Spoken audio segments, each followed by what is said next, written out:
Hey everyone, welcome back. Chapters 751 through 760 of the previous episode.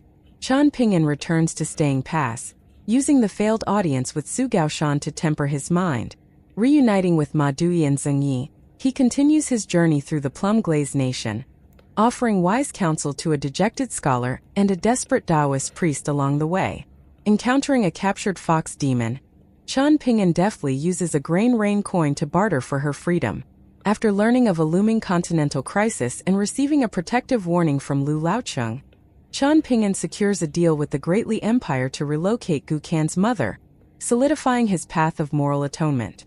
If possible, you can support me via PayPal or become a channel member to help me keep this channel running. Thank you. Now let's get back to the story of Sword of Coming audio series. Chapter 761. Guan Yiran had drunk wine with many people before, both as a host and as a guest. Once upon a time, a lofty nascent tier immortal from the Great Li Empire had personally appeared when Guan Yiran returned from the border regions, finding him at Cheer Street and saying that he wanted to drink with him and discuss some matters. Guan Yiran had smiled and asked the immortal who had a terrible reputation, "Are you worthy?" Back then, everyone present had felt like Guan Yiran had perhaps had one too many drinks, with his offensive retort certain to cause huge trouble for him. He might have to drink some punishment wine even if he were from the Guan clan. After Guan Yiran returned to his home in Ichi Alley, however, his great-grandfather had laughed heartily and forcefully patted him on the shoulder again and again. That was the second time Guan Yiran had seen his great-grandfather in such a happy state.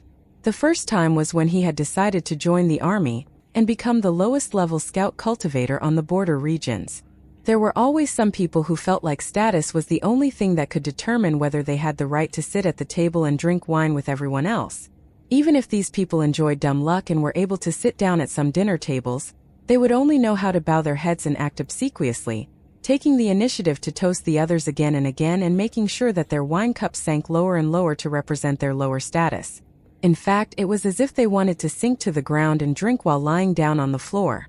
This was both amusing and funny. Guan Yiran wrapped his hand behind his head and smiled with squinted eyes, musing, "We all have our burdens to bear. Every family has its hardships. We also need to understand and sympathize with these people, as there are some of them who are facing challenges in life that might be forcing them to act as such. Of course, most of them are racking their brains and doing everything they can to exchange their intangible education, clan morals, and dignity for tangible gold and silver. Among them, some will genuinely succeed and rise to very high positions. However, they'll at the very least not be able to take a seat at my table and drink with me. I'll also need to work hard in order to minimize my contact with these people in the future. Otherwise, there might come a day when I'm forced to raise a toast to them, and I'll definitely be toast at that time. Not only will I be trampling on myself, but I'll also be trampling on the entire Guan clan as well as all of my friends whom I've enjoyed a drink with." Qian Pingyan had already left Pond Water City, and he was naturally unaware that Guan Yiran was still thinking so far ahead and pondering on so many things. After returning to the dock, he discovered that the immortal ship from Cyan Gorge Island was still waiting for him. This was within reason. Guan Yiran's true identity was shrouded in clouds and mists and quite terrifying indeed, and this was enough to make Tian Hujuan and the others reassess the situation. Perhaps he would even abandon his thoughts of inviting Qian Pingyan for a drink after hearing of the matters today. After all, he would no longer be able to show off in front of the young bookkeeper. After Qian Pingyan boarded the Luchuan, Tian Hujuan said to him with an ashamed expression, "I was only able to watch on helplessly as junior brother and auntie left the Spring Courtyard mansion. I'm deeply sorry about this. Human power is limited, so it's fine as long as you tried your best," Qian Pingyan replied with a smile. Tian Hujuan looked at Qian Pingyan's face, especially his eyes, and she didn't notice any sense of insincerity or ridicule. However, she still felt quite anxious as it was almost impossible for her master, Lu Jimao, to rise to the same lofty position as before. As such, she was genuinely doing her best to plan for the future of herself in Whitefish Island, but she hadn't done anywhere near the same for her master and her junior brother. In fact, she hadn't done anything for them at all. Meanwhile, Qian Pingyan had already changed the topic and asked, "How are you going to deal with the Spring Courtyard mansion?" Tian Hujuan smiled and replied, Mr. Chan can move in at any time as long as he's willing to. Chan Ping'an shook his hand and said, "Forget about it, I'm already accustomed to living at my current place." Tian Hujuan didn't say anything else. Casting one's gaze over Cyan Gorge Island, the Spring Courtyard Mansion was second to only the Hengbo residence in terms of spiritual energy concentration. With Gu Kan's mother moving out, Yu Gui as well as almost all of the other top-level guest elders started to covet the Spring Courtyard Mansion. As for the Hengbo residents, they naturally wanted to turn this residence into their own possession as well. However, no one had the ability to do so, and even Tian Hujuan, the current leader of Cyan Gorge Island, felt like she didn't have the ability to rebuild the Hengbo residence and move in. Did she want to seek death? As for the Spring Courtyard Mansion, Tian Hujuan would definitely take this residence for herself. Regarding her question to Chan Ping'an about whether he wanted to move in or not, that was nothing more than a polite but unrealistic suggestion. She was well aware that Chan Ping'an would turn down her offer. Interacting with smart people, especially smart people who adhered to principles and spoke reason, was relatively easy and relaxing. Tian Hujuan might have waited at the dock even if Chan Ping'an hadn't suddenly gained a friend called Guan Ran, but she definitely wouldn't have greeted him personally and wasted her breath on a bookkeeper who had already lost his influence. Tian Hujuan silently accompanied him for a short while before taking her leave. Chan Ping'an smiled faintly and nodded in acknowledgement as he held the charcoal basket in his hand. There was a slight ripple in Tian Hujuan's heart as she looked at the haggard young man's smile, but she didn't dwell on this matter and think too deeply about it. With his back facing Tian Hujuan, Chan Ping'an gazed at the scenery of Bamboo Scroll Lake as his mind wandered far away. The Jade Tablet Sect. He hadn't considered this possibility at all. If it were the Jade Tablet Sect, then everything had indeed been done meticulously to a fault regarding the battle between the Great Tao that he had racked his brains but failed to make heads or tails of before. However, the twists and turns involved in this complicated situation were still hidden behind many different layers. Thus, Chan Ping'an strongly approved of the warning from Guan Ran, an observer removed from the situation. However, this also meant that many of his plans would become reactive depending on the situation. He could only wait and see, and it was possible that this waiting would eventually render his plans useless. For example, establishing some new rules for Bamboo Scroll Lake, and obtaining an island for himself in Bamboo Scroll Lake, where he could especially create a force for ghosts and entities to live in peace, and have the ability to defend themselves against outside forces. Chan Ping'an had thought about many things, but worldly matters were difficult to predict, so he could only make adjustments according to the direction of the situation. This involved good things, bad things, ebbs and flows, sacrifices and gains, and all sorts of things that others didn't know about. Keeping quiet was the only way to deal with many things.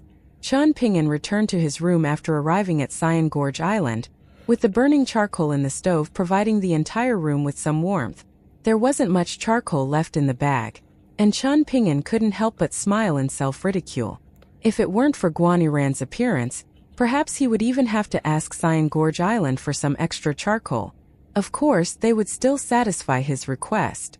Now, however, he surmised that someone would actively visit him tomorrow and ask whether he needed to replenish his stock of charcoal. In addition, he would most likely start to get more visitors starting from tomorrow, with many of them being familiar faces. Chan Ping'an continued to settle accounts as he sat at his study desk. He stayed up the entire night. Morning arrived, and Chan Ping'an left his residence and took a stroll to the Vermilion Court residence. Doorkeeper Hong Su was still working at the Spring Courtyard Mansion, and he wondered whether the maidservants of the residence had started to gossip again following his loss of influence. Might things have become even worse than before? However, this didn't matter as things had changed again now. After going through this process 2 or 3 times, those maidservants in the Spring Courtyard Mansion would most likely learn their lesson, so Hong Su presumably wouldn't be facing too many difficulties.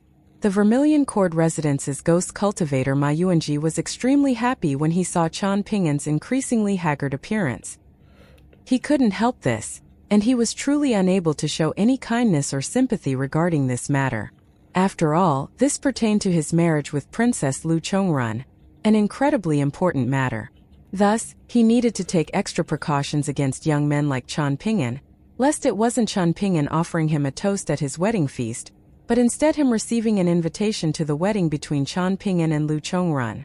Chan Ping'an had a brief and casual chat with Ma Yuanji before taking his leave from the Vermilion Court residence. Ma Yuanji hadn't been able to wipe the smile from his face, and Chan Ping'an had appeared pleasant to his eyes no matter how he looked at the young man. He had never shown such sincerity before as he referred to Chan Ping'an as Mr. Chan. Chan Ping'an hadn't known whether to laugh or to cry, and he couldn't be bothered dwelling on this matter with Ma Yuanji.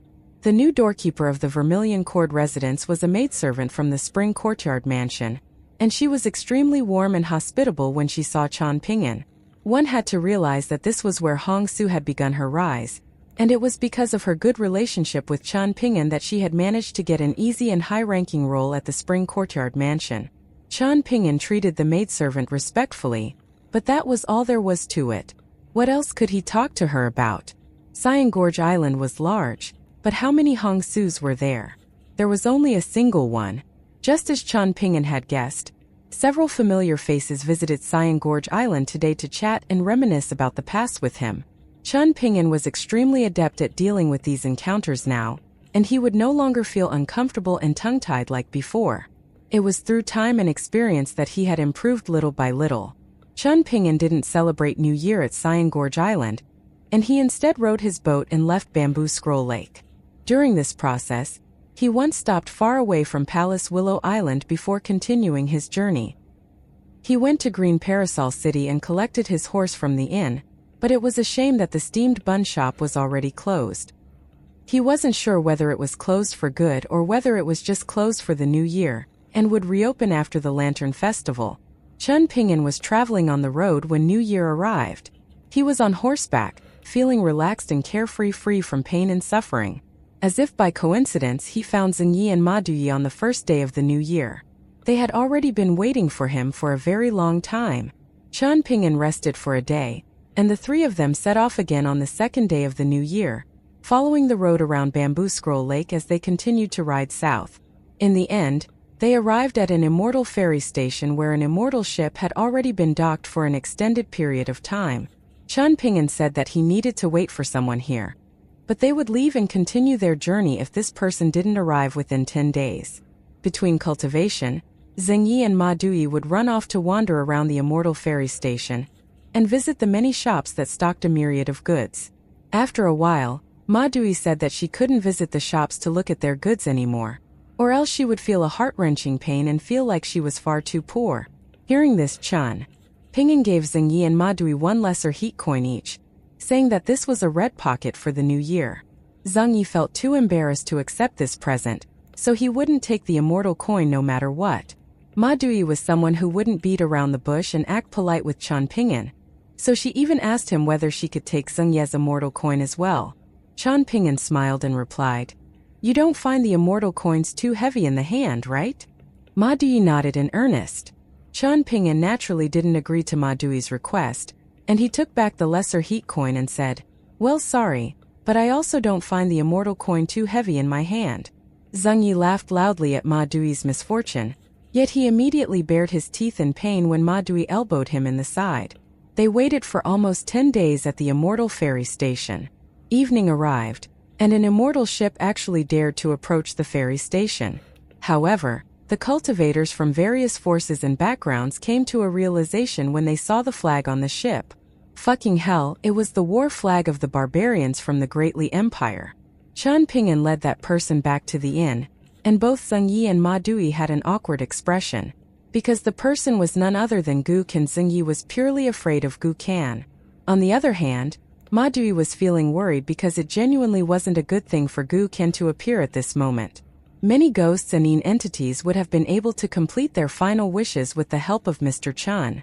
However, it was extremely likely that they would immediately change their minds and regret their decisions once they saw Gu Kan. In fact, they might become even more furious and resentful, and many entities might directly transform into mindless, malicious ghosts. At that time, Mr. Chan would have to waste many of his talismans again. The same night, Chan Ping'an told Zhengyi to take out the Hall of the Underworld from the large bamboo bookcase, placing it on the table in the former's room. There was only Gu Kan in the room. Zhengyi and Ma Duyi returned to their own rooms, after which Madui looked for Zingyi in a rare display. The two of them sat together in a daze. Chen Ping'an lightly knocked on their door after midnight. Madui quickly ran over to open the door, and Chen Ping'an gestured for both of them to sit down. After sitting down himself, he said in a soft voice, "There's no need to worry about me. Just think about it. No matter how difficult the current situation is, can it possibly be as difficult as things were in the beginning?" Zhang Yi nodded in understanding. Madui also nodded lightly. Chen Ping'an smiled and asked, "Is it tiring to accompany someone like me?" Zhang Yi shook his head in earnest. Madui rolled her eyes and replied, "It's so mentally exhausting that I feel like I'm going to die." "Miss Ma, how can you possibly die again?" Zhang Yi asked in a timid voice. Chen Ping'an held in a laugh. Madui was rendered speechless by Zhang Yi in a rare display, but she made sure to punish him by forcefully stomping on his foot under the table. Chen Ping'an held his hands inside his opposite sleeves, leaning back into his chair and closing his eyes as he said quietly, "Don't mind me, I'm just going to take a short nap." Before falling asleep, Chen Ping'an thought to himself, were the people whom he cared about in the small town still doing well? Apart from his hometown, Dragon Spring Prefecture, there were also the other worlds and blessed lands. Were they also doing well during the new year? Were these places also filled with swaying willow branches and blooming spring flowers? Chen Ping'an slowly fell asleep. He snored quietly as he slept. By the looks of it, he was truly very tired. Zhang Yi initially thought that Madui, who liked to mess around with Mr. Chen, would laugh at Mr. Chen's current state. When the tall and sturdy young boy turned around to look at her, however, he discovered that Miss Ma was sniffing with tears brimming in her eyes. Zhang Yi was very puzzled. Wasn't Mr. Chen just snoring a little while he slept? Was there any need for Miss Ma to be so sad? Dragon Spring Prefecture. There was a small residence in Clay Vase Alley where the owner was yet to return from his distant journey. However, someone had already meticulously put up new couplets, fortune characters, and door gods on New Year's Eve. Not only was there a large table full of delicacies for New Year's Eve dinner, but the chef who had made these dishes was actually a far-roaming tier martial artist. An older man was enjoying the food, and he was a 10th tier martial artist who had almost advanced to the martial god tier in the past. Meanwhile, the elegant man in white was none other than the formal god of the Greatly Empire's northern mountain. There was also a female ghost residing in an immortal body. However, the person who was stubbornly and shamelessly sitting in the host's seat was actually a tanned little girl. She claimed that she was sitting there in place of her master, so no one was allowed to fight her for the seat. Every house had its rules, so since her master was absent, she needed to enforce these rules as his opening disciple. Apart from her, there was also a little boy in azure squatting on a long bench as well as a little girl in pink sitting upright beside him. After eating New Year's Eve dinner, Cui Qian's grandfather left the small residence first. Afterward, Wei Bo and Zhu Lian left together to casually wander around the small town.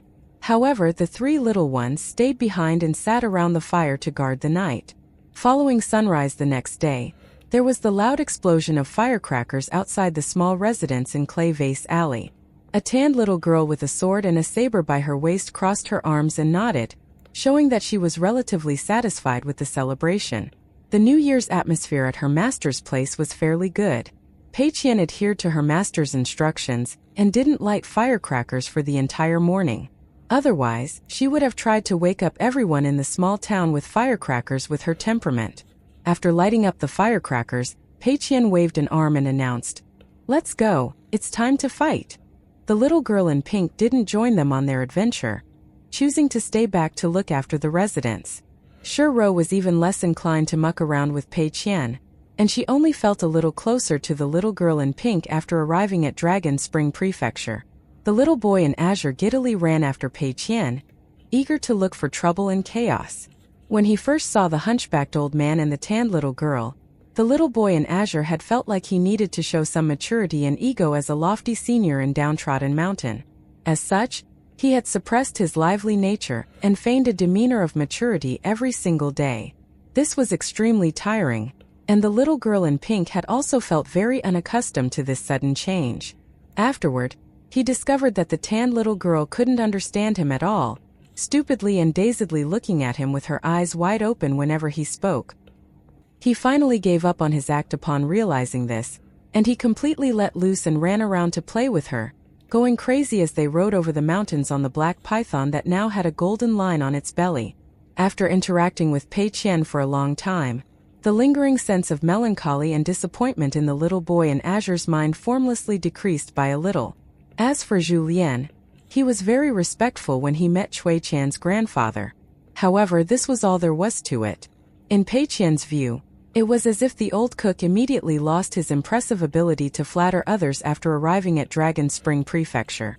Instead, he got along very well with the mountain god who was unfathomably handsome, often making his way to Cloud Drape Mountain to visit Weibo Pei Qian, and the little boy in Azure wandered through the streets and alleys, yet they came up empty-handed and extremely disappointed. There was surprisingly no one who dared to accept their challenge. Pei Qian stomped her feet and fumed. How boring! The little boy in Azure chuckled and suggested, "Isn't there still the stray dog that likes to run around everywhere? Let's go and look for it." Pei Qian hesitated for a moment before replying, "We shouldn't do something on the first day of the new year, right?" The little boy in Azure rubbed his chin and said, You're probably right. Then we'll discuss it again tomorrow." Pei Qian nodded in agreement. Pei Qian's idea of fighting actually pertained to the large and free-range white swans that were being raised in the alleys of the small town. These swans were extremely arrogant and always liked to pick on other people. The alleys were quite wide, so couldn't they each walk their own way and not interfere with each other? Yet why did these swans insist on pecking her? Didn't they know that they would need to pay with blood, sweat, and tears if they dared to provoke a powerful elite? When encountering each other for the first time, Pei Qian had engaged in a battle of wits and courage with the formidable foe. In the end, she finally managed to grab the neck of the white swan, spinning around several times on the spot and shouting, "Away you go!" She had ended up dizzy and lightheaded. However, the white swan had unexpectedly become braver and braver as they fought again and again, flapping its wings as it charged at Pei Qian whenever it saw her. Pei Qian also came up with a tactic, and she managed to successfully implement it time and time again. This allowed her to pick up many snow-white bird feathers, so many that she eventually spent some copper coins to make a shuttlecock out of them. As time went on, the white swans gradually grew wary of the tan little girl, surprisingly avoiding her and taking a detour whenever they saw her. This caused Pei Qian to feel slightly lonely. However, she immediately became a little happy, thinking that she had already experienced the loneliness of powerful grandmasters.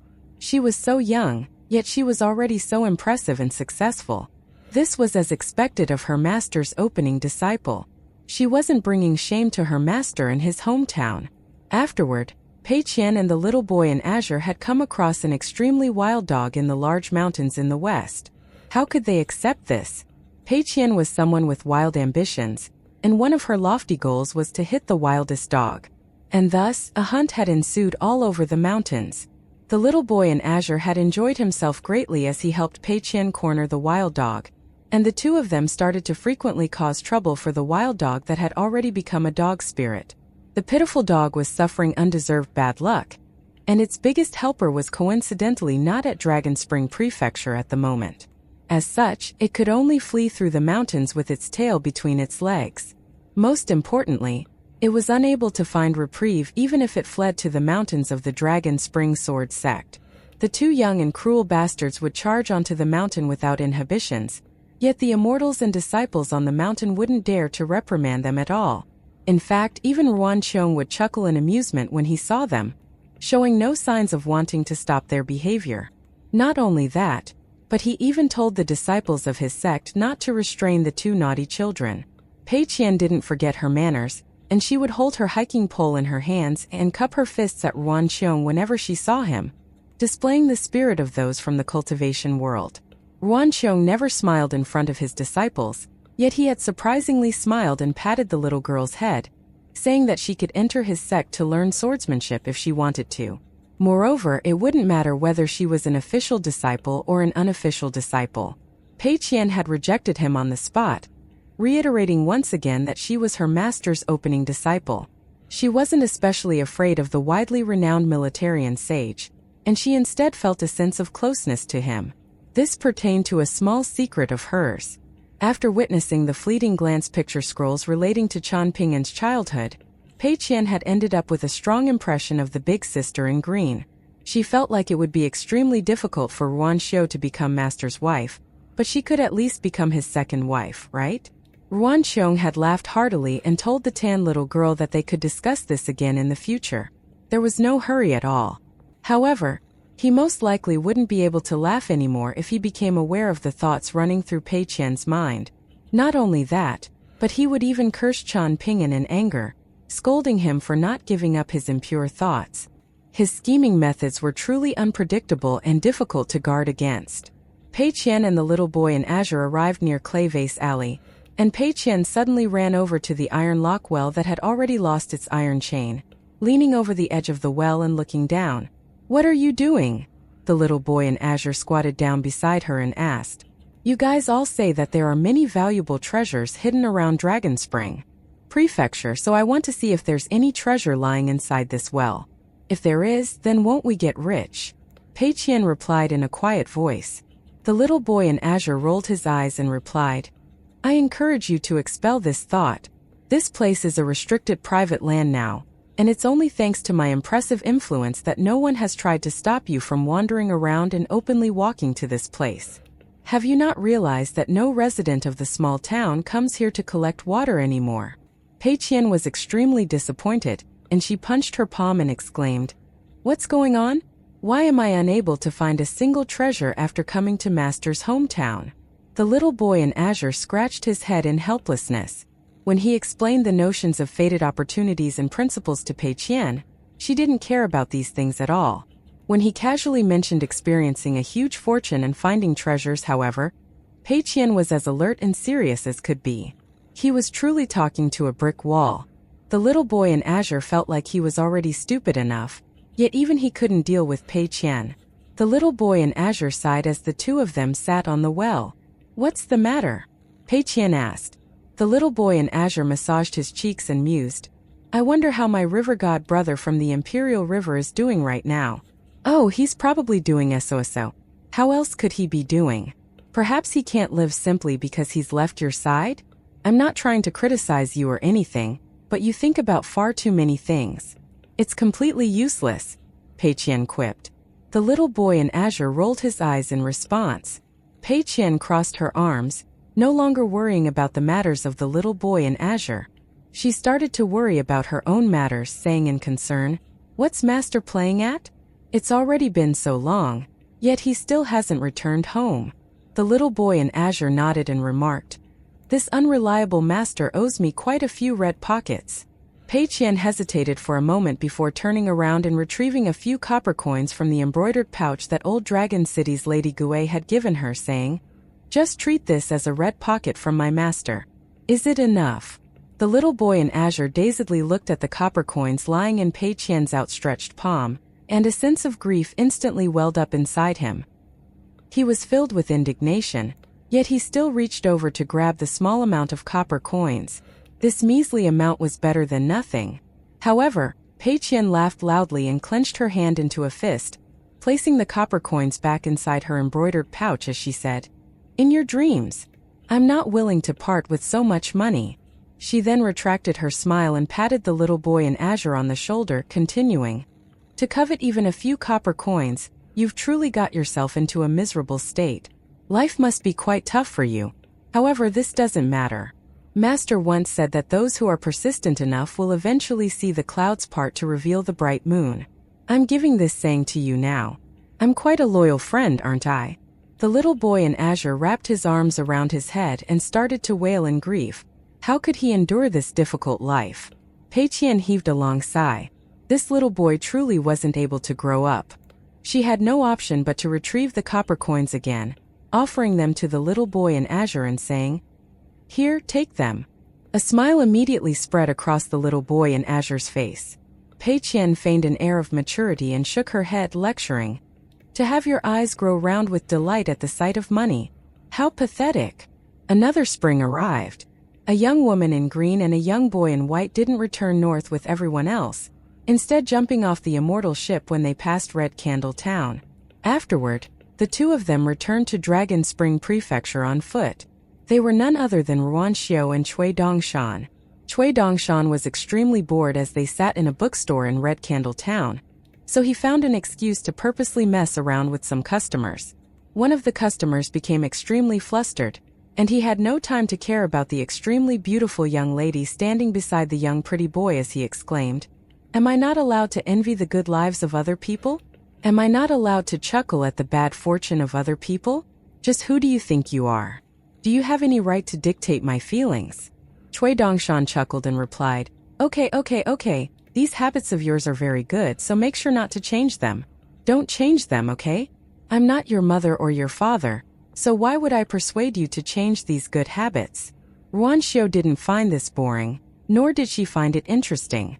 Upon seeing Ruanxiu retrieve her silk pouch and start to eat desserts again, Cui Dongshan hurriedly led her away and grumbled in a low voice, "Can you not eat these things in front of me?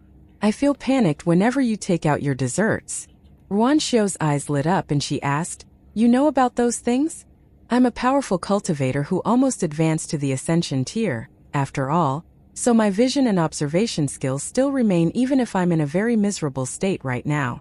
I'm also the person who best understands your roots, so how can I not know?" Cui Dongshan replied in helplessness. Ruanxiu smiled faintly in response. What could she do when she wanted to eat the true delicacies of this world yet wasn't able to? She had come up with a small trick to eat some other snacks.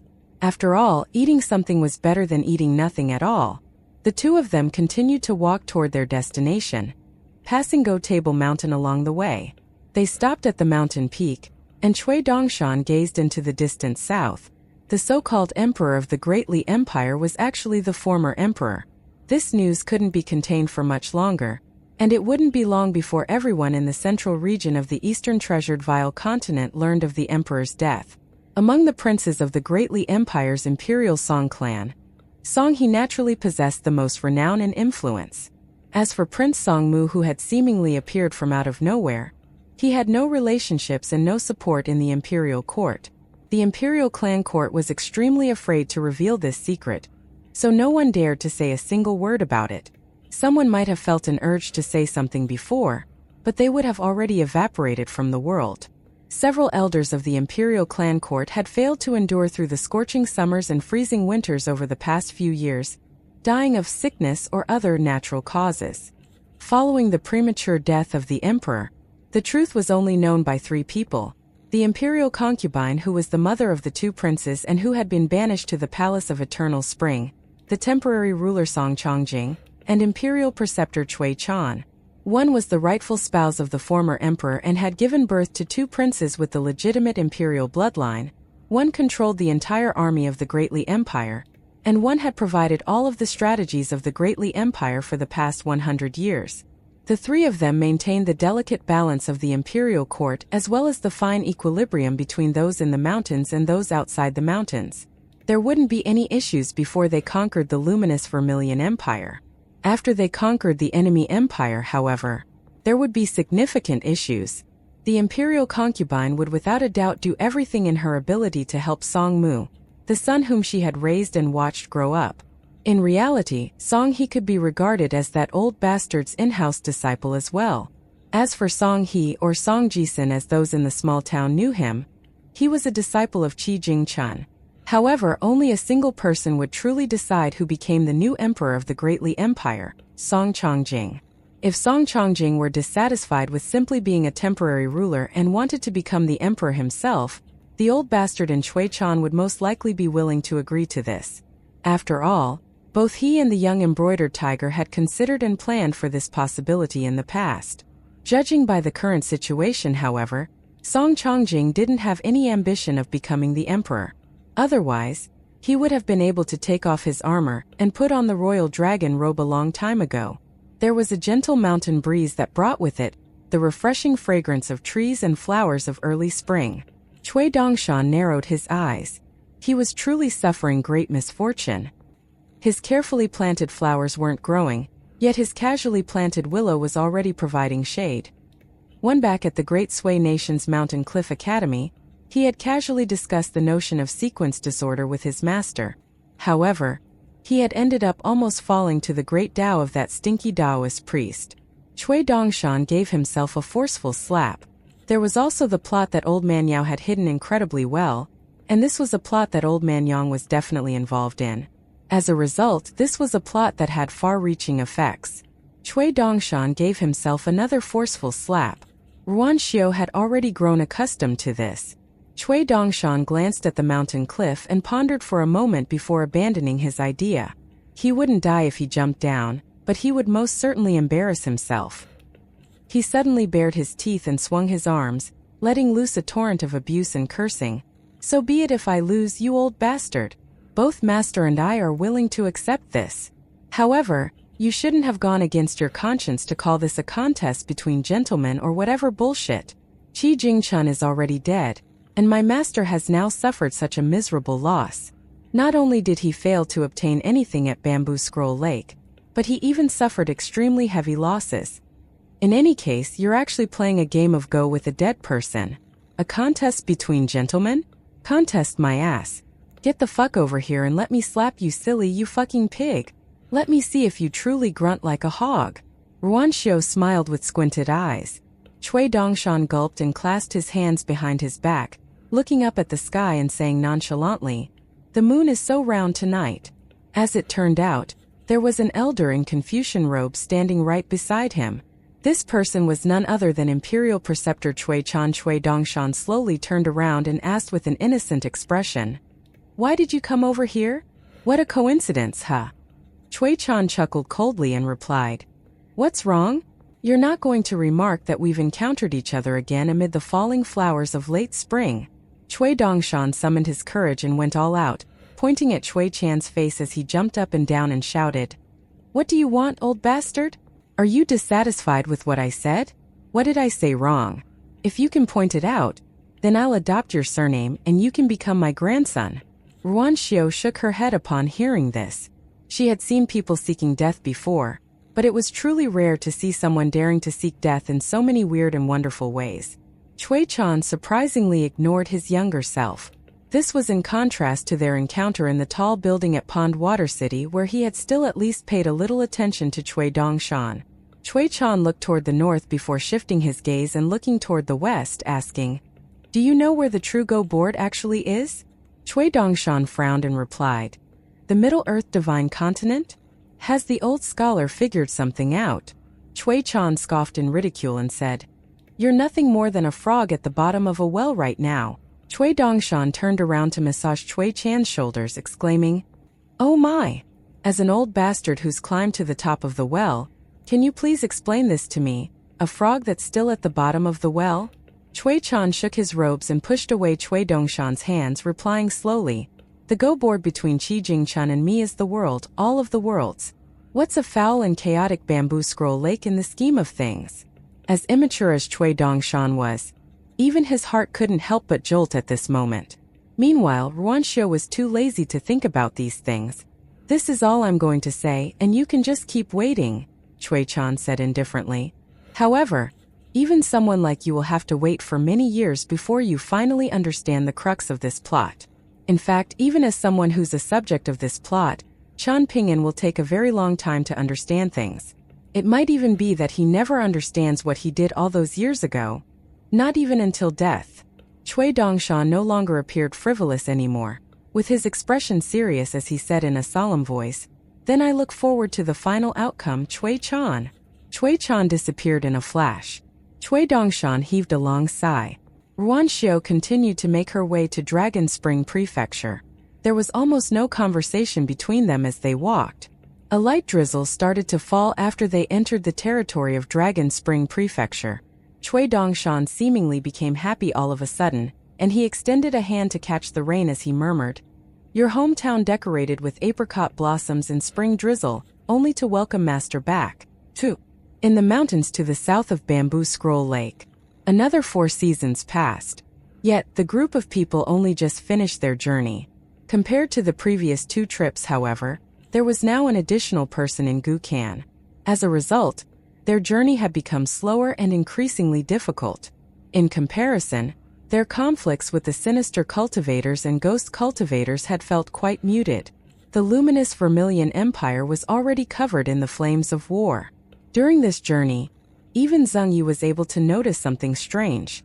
There were many mountain spirits, ghosts, beasts, and demons roaming the mountain ranges, yet almost all of them would feel slightly afraid if Mr. Chun appeared in front of them and experienced some minor fluctuations in his mind.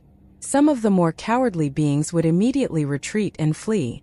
Gukan became increasingly taciturn, yet the look in his eyes became increasingly firm.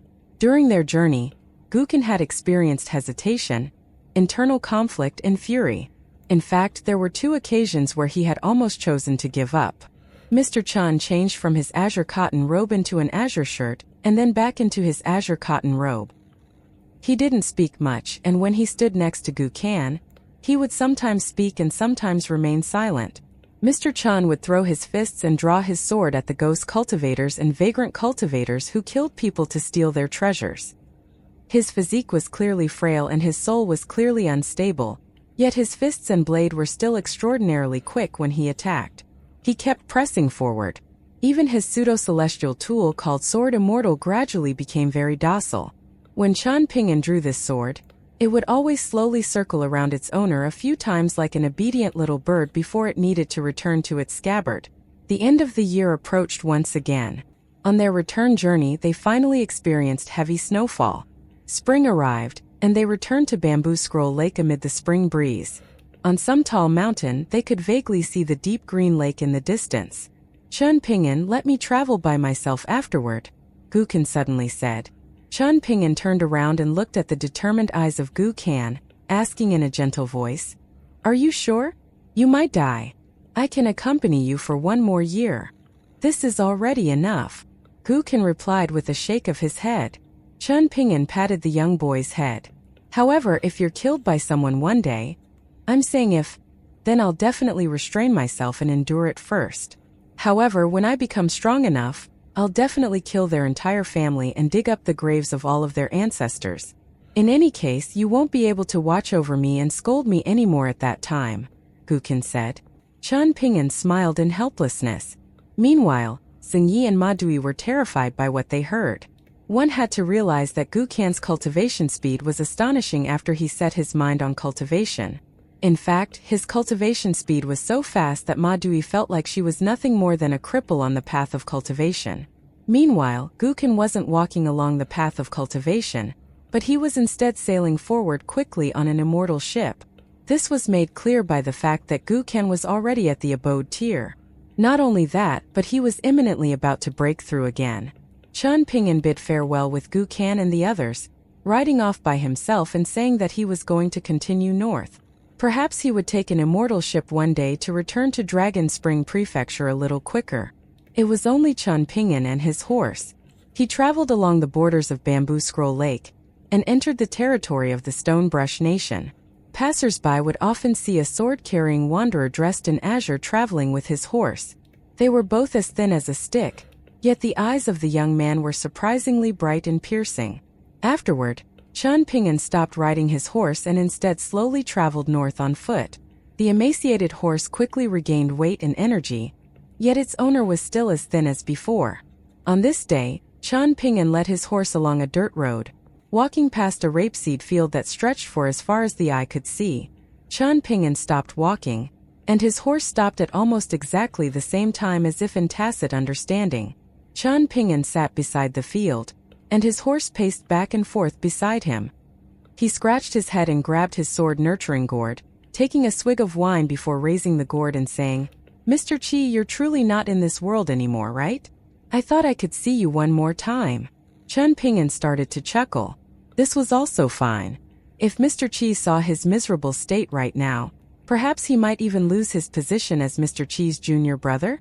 During a windy and snowy night one year, on a boardwalk located on a mountain cliff, after Master Bai and his maidservant parted ways with that young boy, and after Master Bai severed one tail of his maidservant, a middle-aged Confucian scholar with graying sideburns appeared on the boardwalk, waiting for Master Bai with a faint smile. At the time, Master Bai smiled and remarked, "So that's how it is, huh? You didn't appear when I looked for you, yet you're appearing now that I've given up hope." The maidservant, a great fox demon that was wearing a palace dress, trembled with fear, quickly scurrying very far away from the two people. Before parting ways, the Confucian scholar in azure robes condensed some water fortune into an orb and gently offered it to Bai Zhe, saying with a faint smile, "Something will happen in a few years' time. It might be 2 to 3 years or 3 to 4 years, and I don't dare to say with certainty right now. So, can I please ask that Master Bai take a look at this orb whenever you have free time? You can make a decision after you see that event." Bai Zhe was slightly puzzled, but he still accepted the small water orb, nodding and agreeing to the middle-aged scholar's request. This was because the scholar was none other than Qi Jingchun. Thus, after arriving at the Middle-earth Divine Continent and standing on the banks of the large river near White Emperor City, Bai Zhe had said to the mountain master of the School of Rites, "I need to observe things for a little more." On the island that was completely isolated and alone in the vast sea, after watching Zhao Yao leave, the middle-aged scholar handed that proudest scholar in the world a bowl of water. He smiled faintly and said, "You're thoroughly disappointed in the world, so I insist on making a bet with you." The proud scholar smiled and replied, "I wouldn't accept this bet from anyone else, but I'll accept it because it's you, Qi Jingchun." And thus, the proud scholar refused to grant an audience to the mountain master belonging to the lineage of the second sage after Qi Jingchun took his leave. He also wanted to wait and see.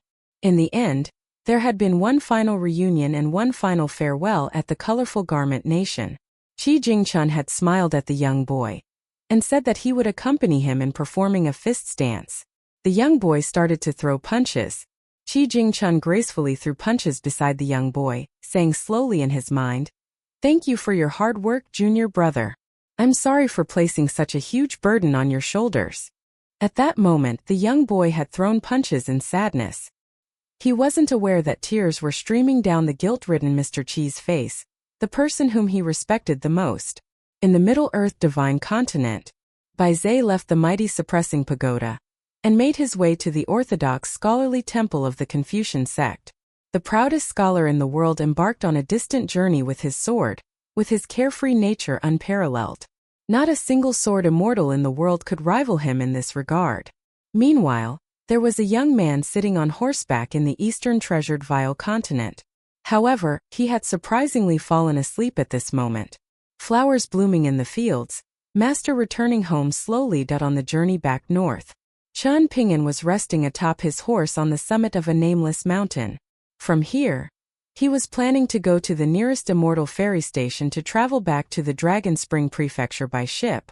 Taking advantage of the bright sun hanging high up in the sky, he laid out the bamboo slips that had been left untouched for a very long time.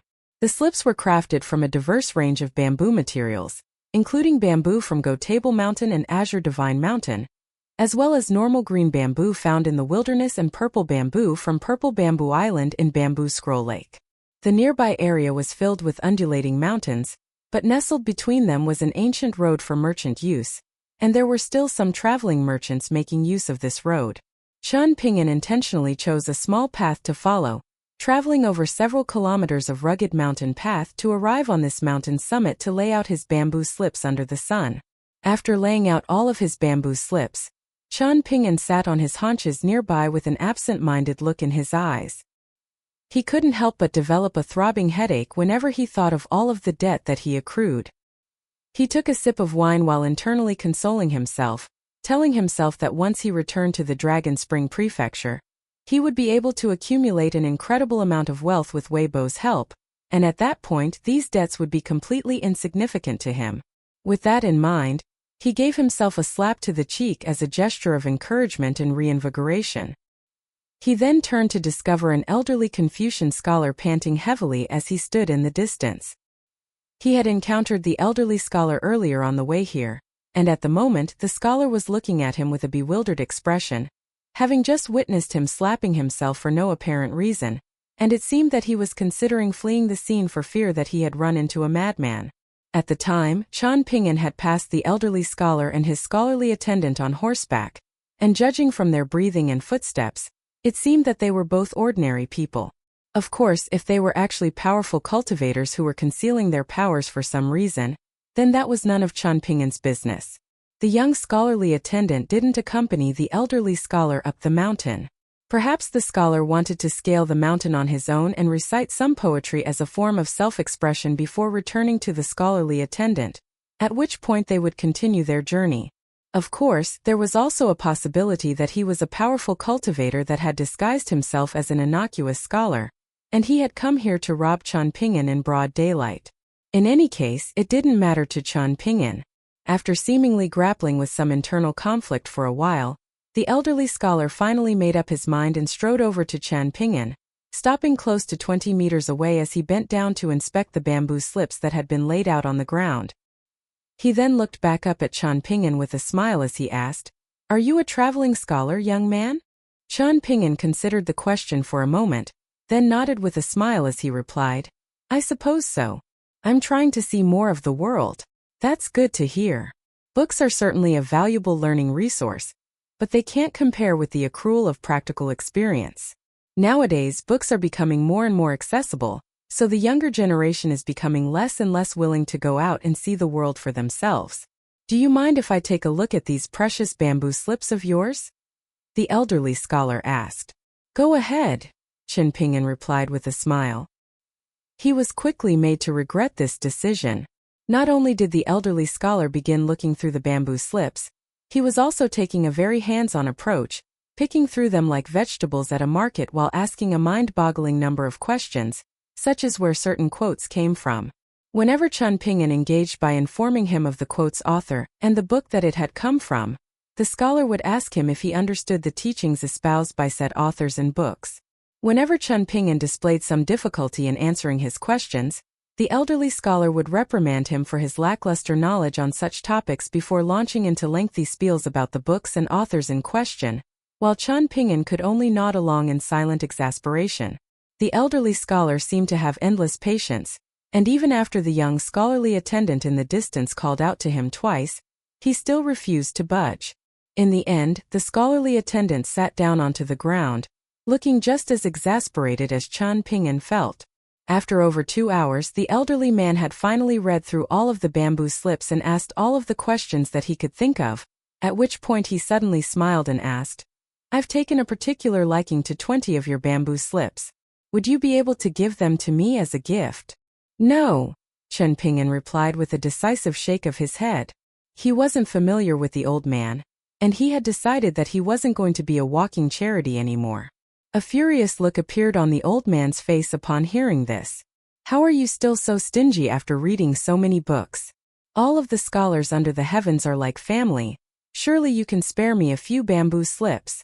Qian Pingyan smiled as he replied, "You are a far more knowledgeable scholar than I am, so I need these bamboo slips more than you. Besides, as the saying goes, do not do to others what you would not have them do to you. So please don't try to force me to hand over my precious bamboo slips. Otherwise, you'll be going against the sagely teachings of our predecessors." The old man pointed a finger at Qian Pingyan as he harumphed. "Fine. In that case, I can only find some solace in telling myself that a virtuous individual does not take from others what is precious to them." Qian Pingyan remained silent with a smile on his face. The old man clearly still wasn't willing to give up, and after a brief disgruntled silence he asked, "Are you really not willing to gift me any of your bamboo slips? Even 12 will suffice." An exasperated look appeared on Qian Pingyan's face as he replied, "I really can't. All of these bamboo slips and their contents are very important to me, and they are all prized pieces of my collection. Every single one of them encapsulates my mental state at some point in time, and each time I bring them out is an exercise in self-reflection for me.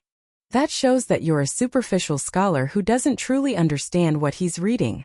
Otherwise, if you've truly absorbed all of the teachings in the books that you read, then there would be no need to consult these bamboo slips," the old man grumbled.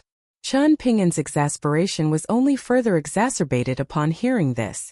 The old man had rattled off so many principles to him, but regardless of how noble he tried to make it sound, the fact of the matter was that he was trying to take his bamboo slips free of charge.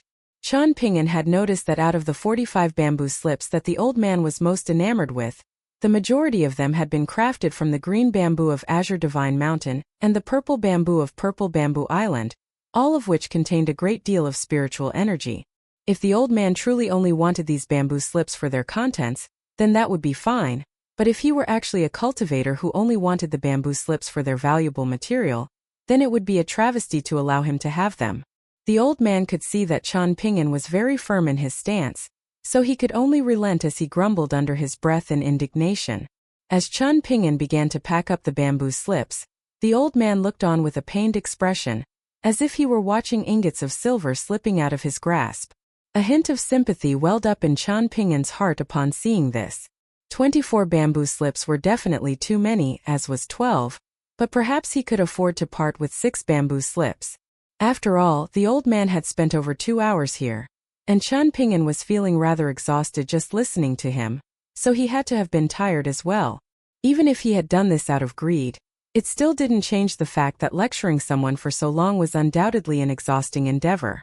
Additionally, while he could have perhaps been a little more succinct in his delivery, it was clear that he really was a very knowledgeable scholar.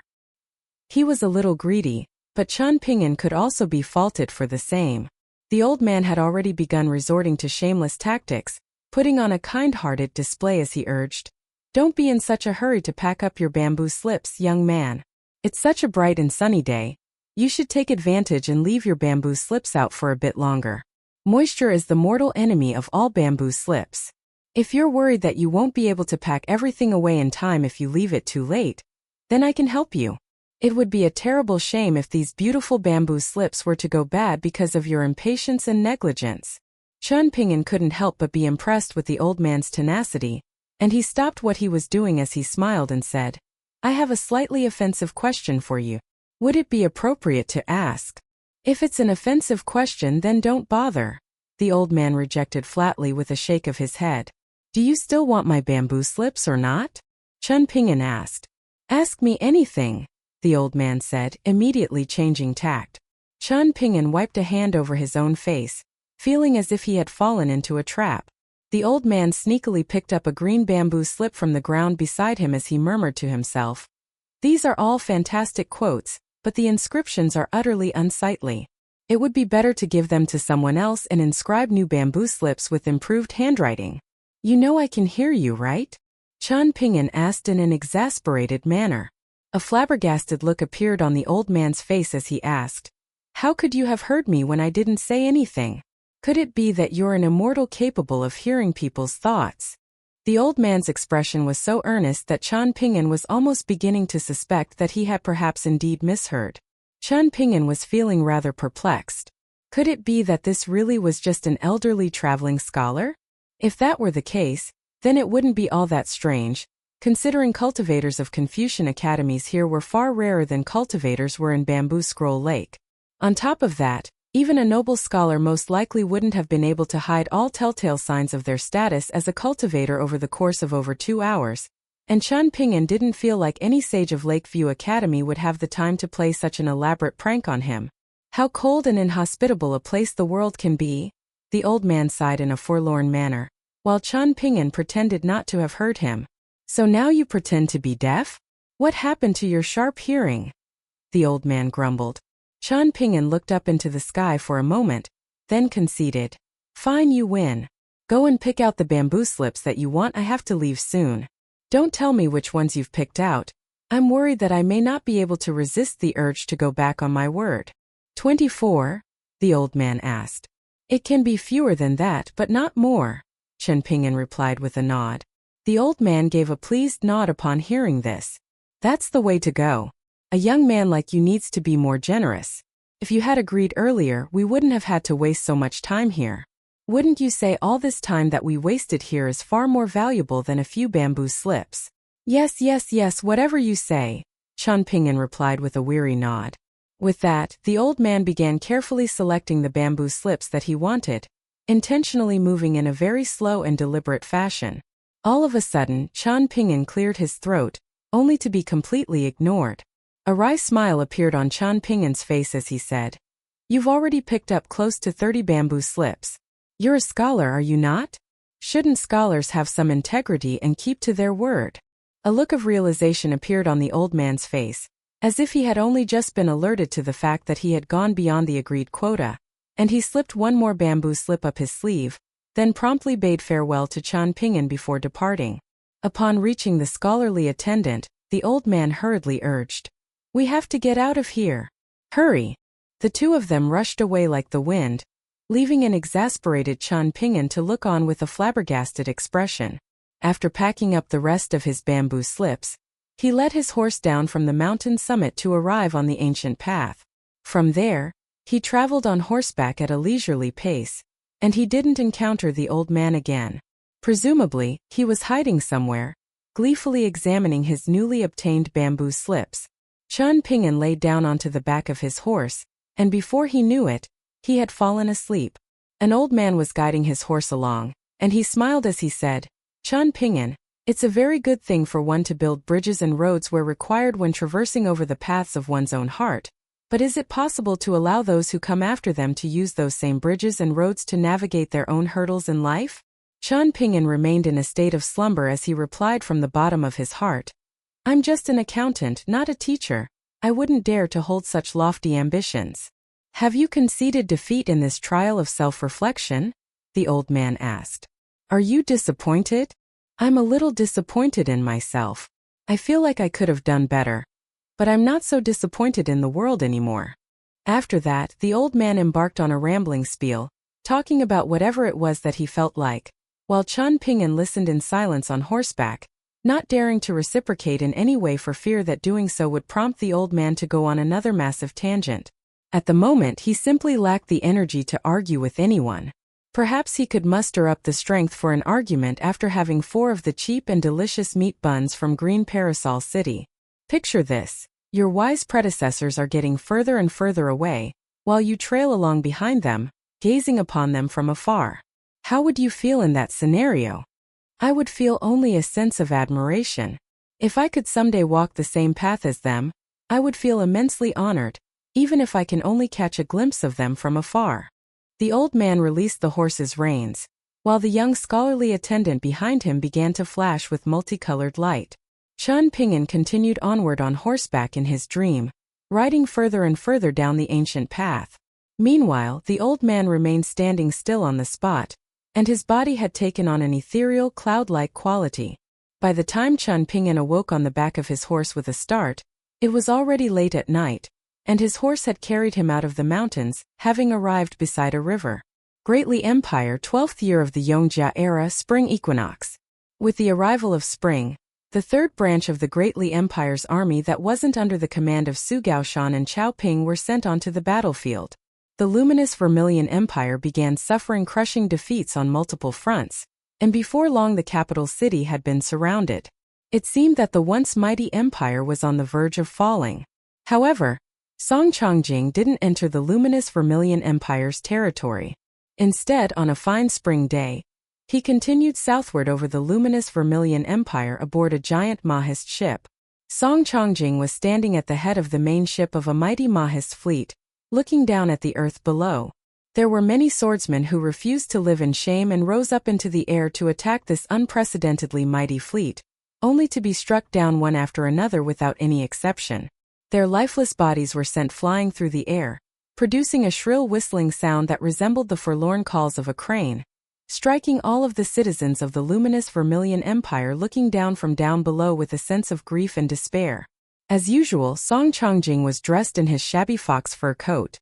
Back when the Mahist branch that Su Ruo belonged to chose to place its bets on the Great Li Empire, it had done 2 things, the first of which was work with the naturalists to construct that replica white jade capital, completely overstepping their boundaries in the process. On top of that, all of the wealth that the Great Li Empire had secured from conquering the Lu Empire and the spoils that had been acquired from all of the national treasuries during its southward march had been dedicated to crafting these flying ships. The Great Li Empire had been going from strength to strength over the recent years, but behind this facade of prosperity was a nation that was in severe debt to the Mahists, and the debt was only growing. In particular, after the main branch of Moism had chosen the Great Li Empire, their expenditure had been like flowing water, and the national treasury had already been completely emptied. For the Great Li Empire, particularly the Ministry of Revenue, this was a display of both confidence and ability. It was why Cui Chan had changed his mind about the minister of the Ministry of Revenue, and why even Song Chongjing and the entire military treated the officials of the Ministry of Revenue with so much respect. Of course, all of that went out the window whenever the branches of the army went to the Ministry of Revenue to request funds.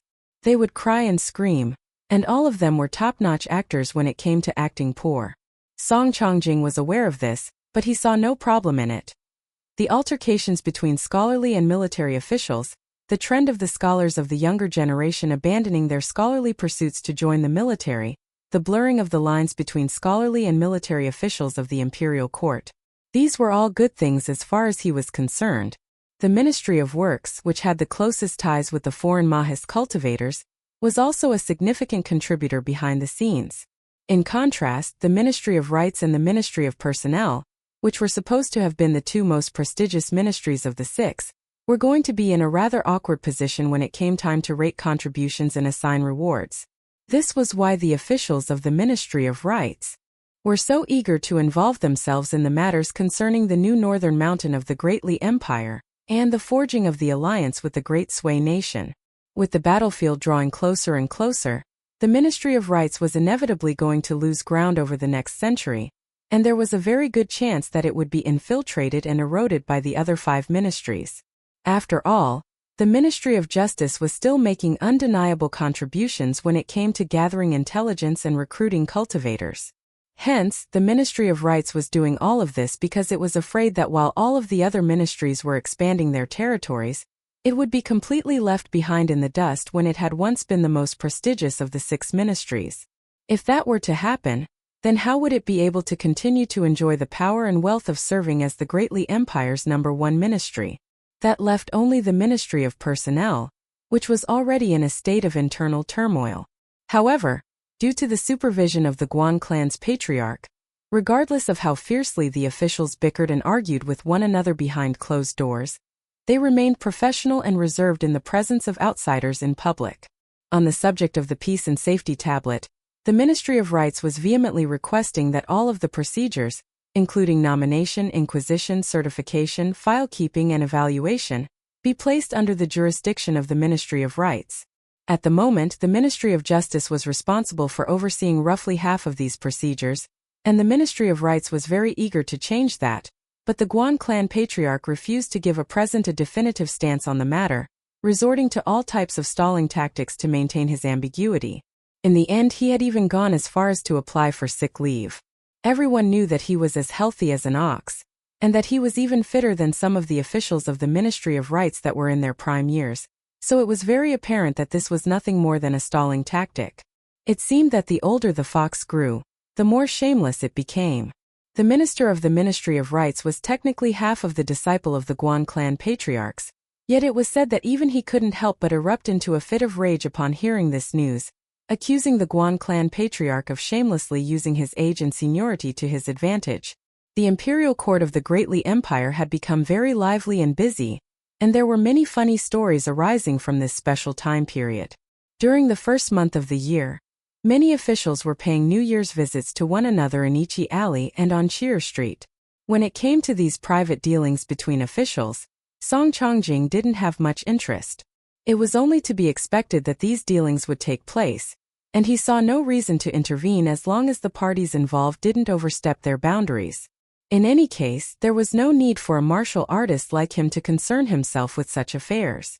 Song Changjing had to admit that the embroidered tiger had made very significant contributions to ensure that the southward march of the Great Li Empire's army had gone as smoothly as it had. Right at this moment, a faint glimmer of light appeared over the ground as a young swordsman emerged from hiding on a mountain before sending his bonded flying sword racing directly toward Song Changjing, whose position in the fleet clearly indicated that he was a figure of a very lofty status. The flying sword was giving an aura of fury and indignation, while also reflecting its owner's resolve to lay down his own life.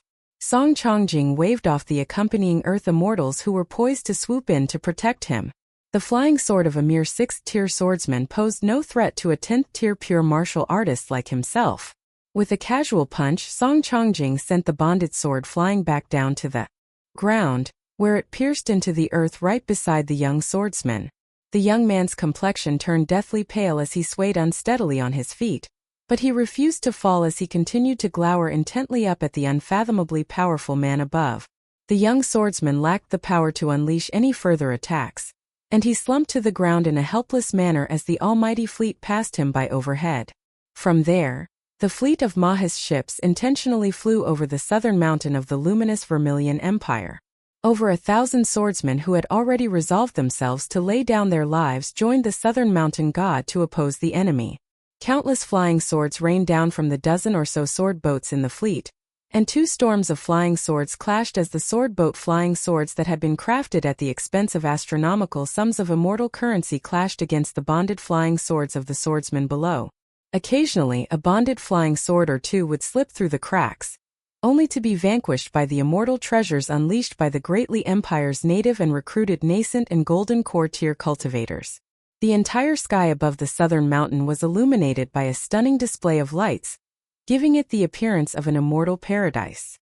The Tao manifestation of the southern mountain god appeared on the mountain summit, wielding a giant sword that had been forged for him using an imperial secret technique, and it swung the mighty sword at Song Chongjing's ship, only for the sword to be destroyed with just a single punch.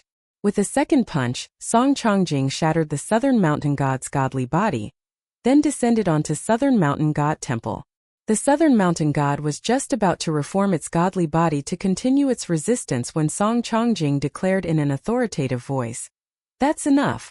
Our Greatly Empire has no intention of hunting all of you down. Those of you who are below the golden core tier, you're free to leave. As for the earth immortals among you, those of you who are willing to surrender can accompany me on my southbound journey, while those who are unwilling to surrender are to stay on this southern mountain.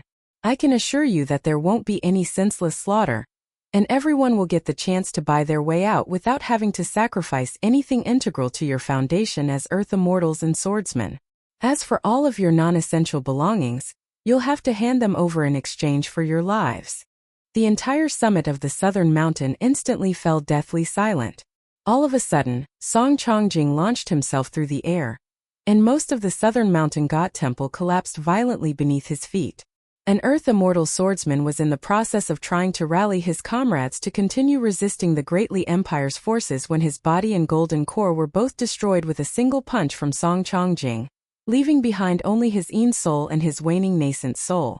If someone were looking up from the foot of the mountain, they would see an immortal manor near the summit of the southern mountain collapsing into a pile of rubble, raising up a huge puff of dust that hung over the mountain summit like a yellow cloud. Song Chongjing returned to the temple on the mountain summit, and the southern mountain god was waiting for him there, standing on the plaza. Song Chongjing gave him a nod as a gesture of appreciation, then sprang up into the air and returned to his flying ship. All the while, the southern mountain god looked on with a series of conflicted emotions in his eyes. In the end, he extended a deep bow toward Song Chongjing, and only then did many of the young swordsmen on the mountain summit realize that the mountain formation hadn't even been activated this entire time. The southern mountain god had no intention of meeting his demise here, and he was also worried that if he were to resist to the bitter end, then all of the swordsmen that had gathered on the mountain would also perish with him. As for why he had allowed all of these swordsmen to gather on his mountain for this collective resistance, there were multiple factors of consideration.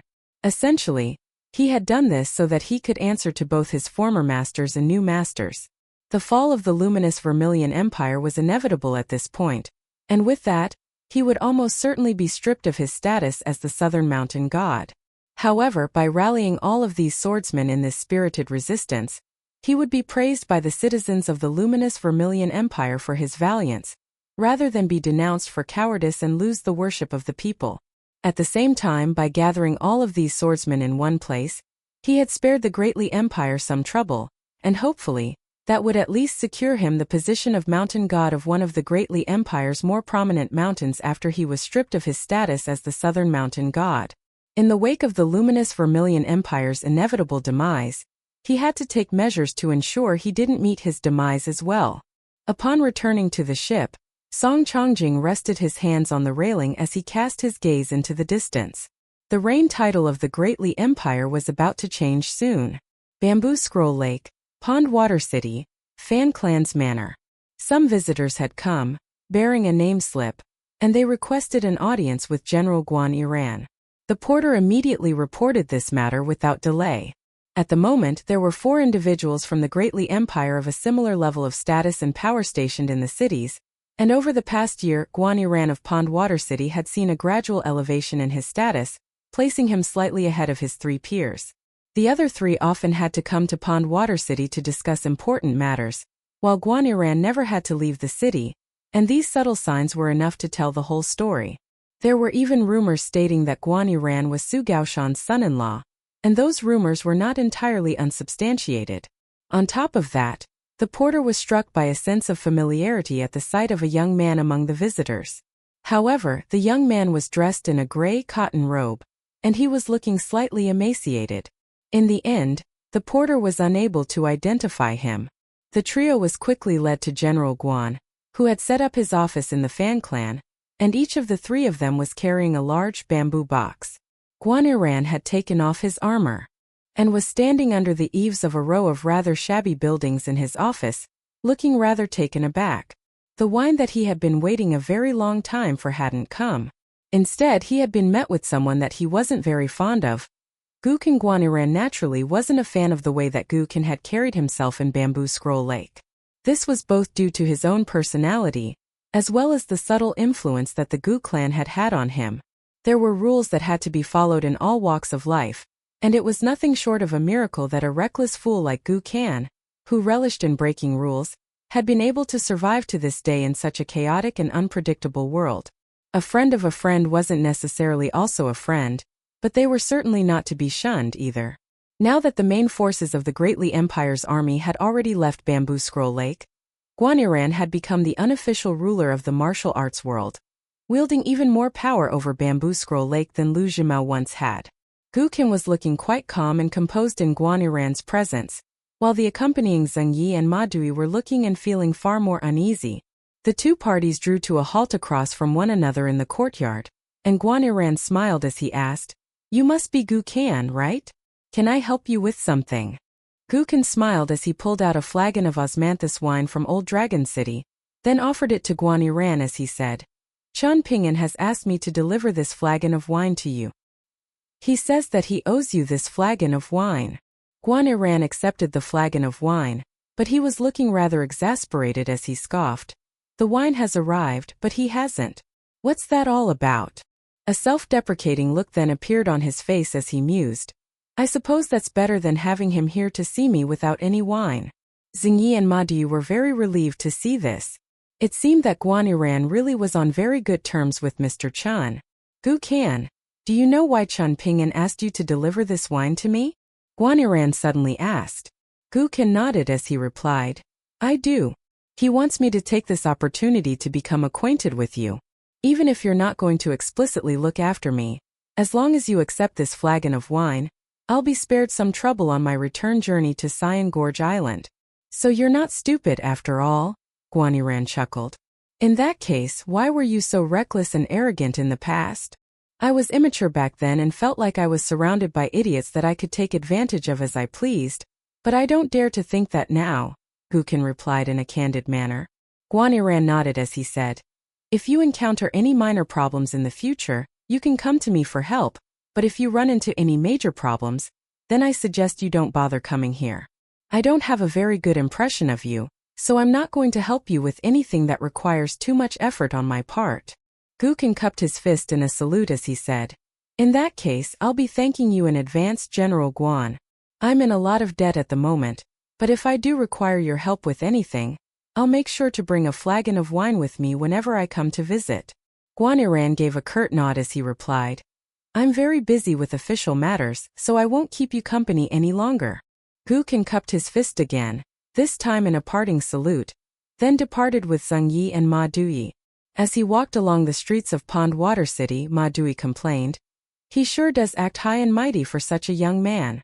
Gukin disagreed, shaking his head as he said, "The fact that he was willing to grant us an audience shows that he's already plenty down to earth.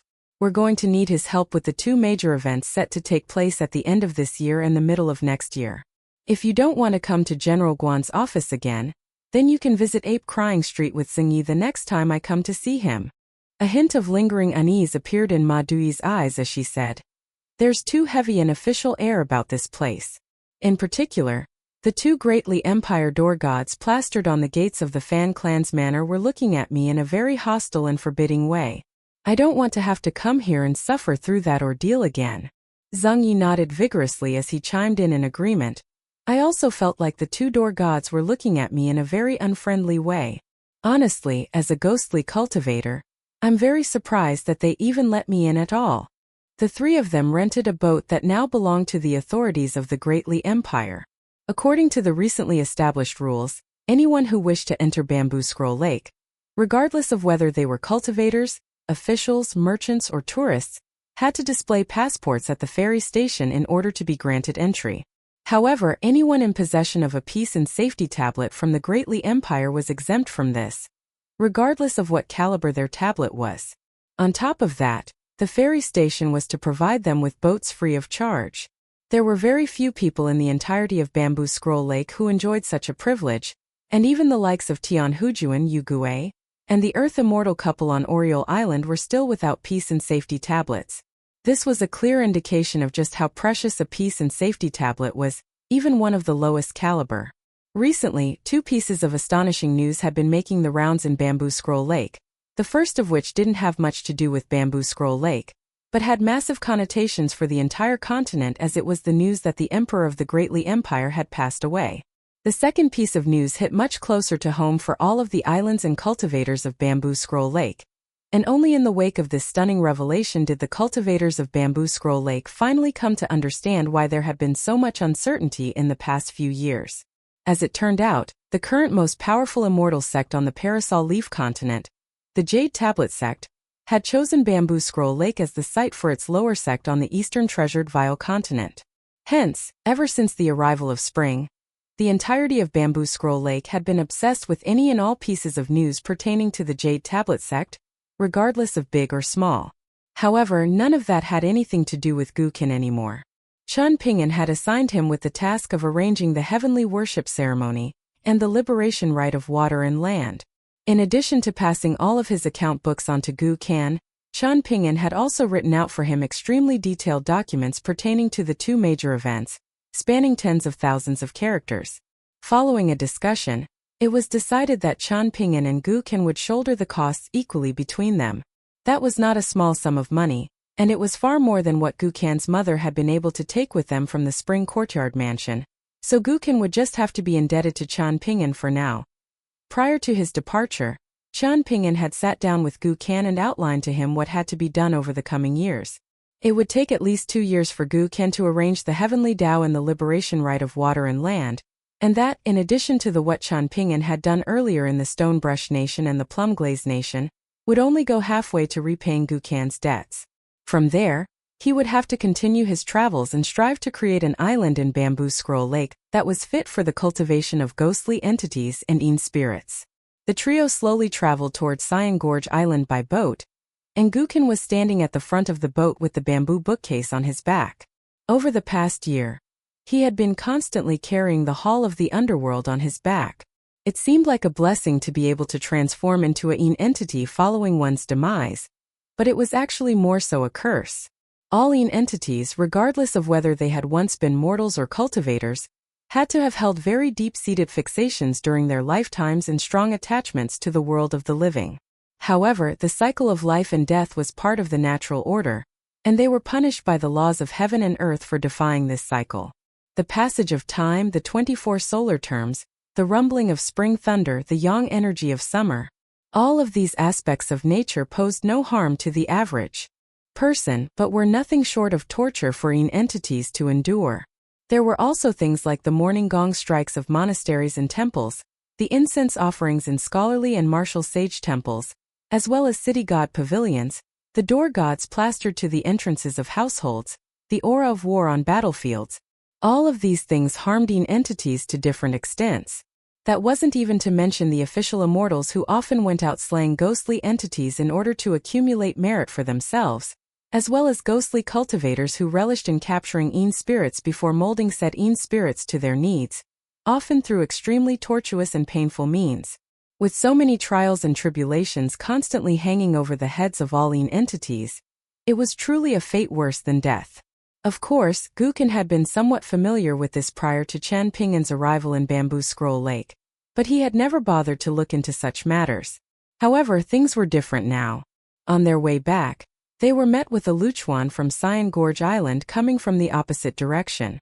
Tian Hujuan drifted down onto Gukan's boat, and neither Madui nor Xingyi thought that Gukan would set foot onto the Luchuan.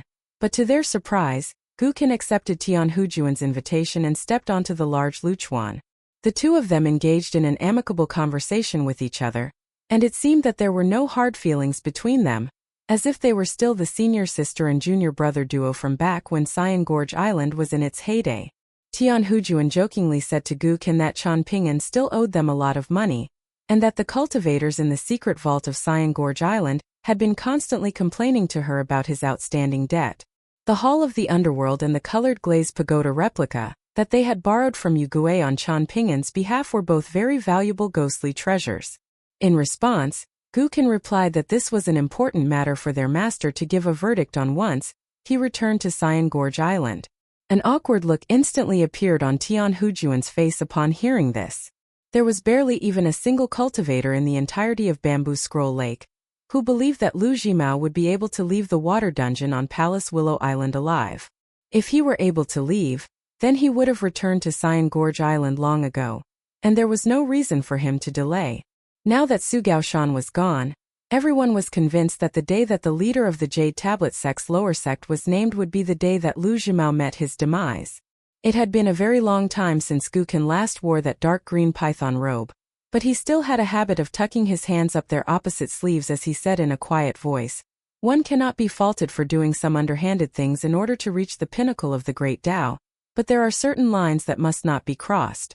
I may be Lu Jimao's final disciple, but in reality, he only took me under his wing in order to use me, and our relationship turned into one of collaboration for mutual benefit." That was clear to everyone in the Bamboo Scroll Lake. Hence, my relationship with my master is not something that I need to hold near and dear. However, you are Lu Jimao's most prized disciple, and you were only able to reach your current heights thanks to Lu Jimao and Cyan Gorge Island.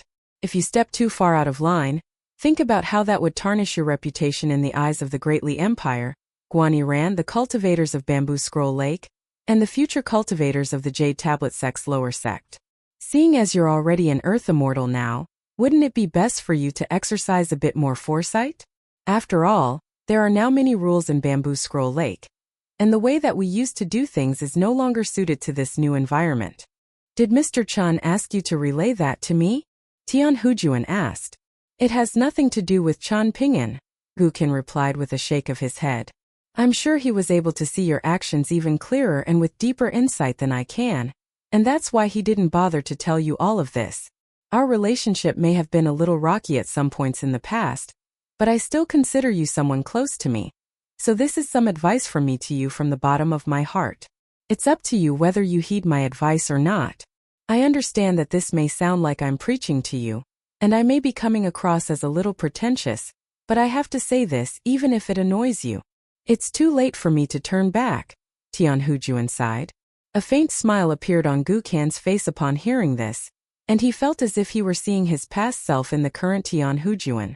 Unfortunately, she had no one like Chan Pingan in her life. With that in mind, Gukan cast his gaze into the distance, and even though his future was rather uncertain, he didn't feel afraid. After turning his gaze back to Tian Hujuan, he said, "Rest assured, senior sister, you and my other senior brothers and sisters and all of the guest elders can fight over Cyan Gorge Island's remaining wealth and territory as you please. I don't have the power to secure a share for myself, nor do I wish to be swept up in such a conflict. In my current state, I am no match for any of you, so I may as well voluntarily back out, and perhaps that may at least leave a positive impression on all of you. Besides, I'm going to be spending the majority of my time away from Cyan Gorge Island for the foreseeable future, so as opposed to keeping an eye on me, your time and energy would be much better spent on other avenues." Tian Hujuan's expression stiffened slightly upon having her intentions exposed by Gukan, but overall, this meeting had yielded a positive outcome for her.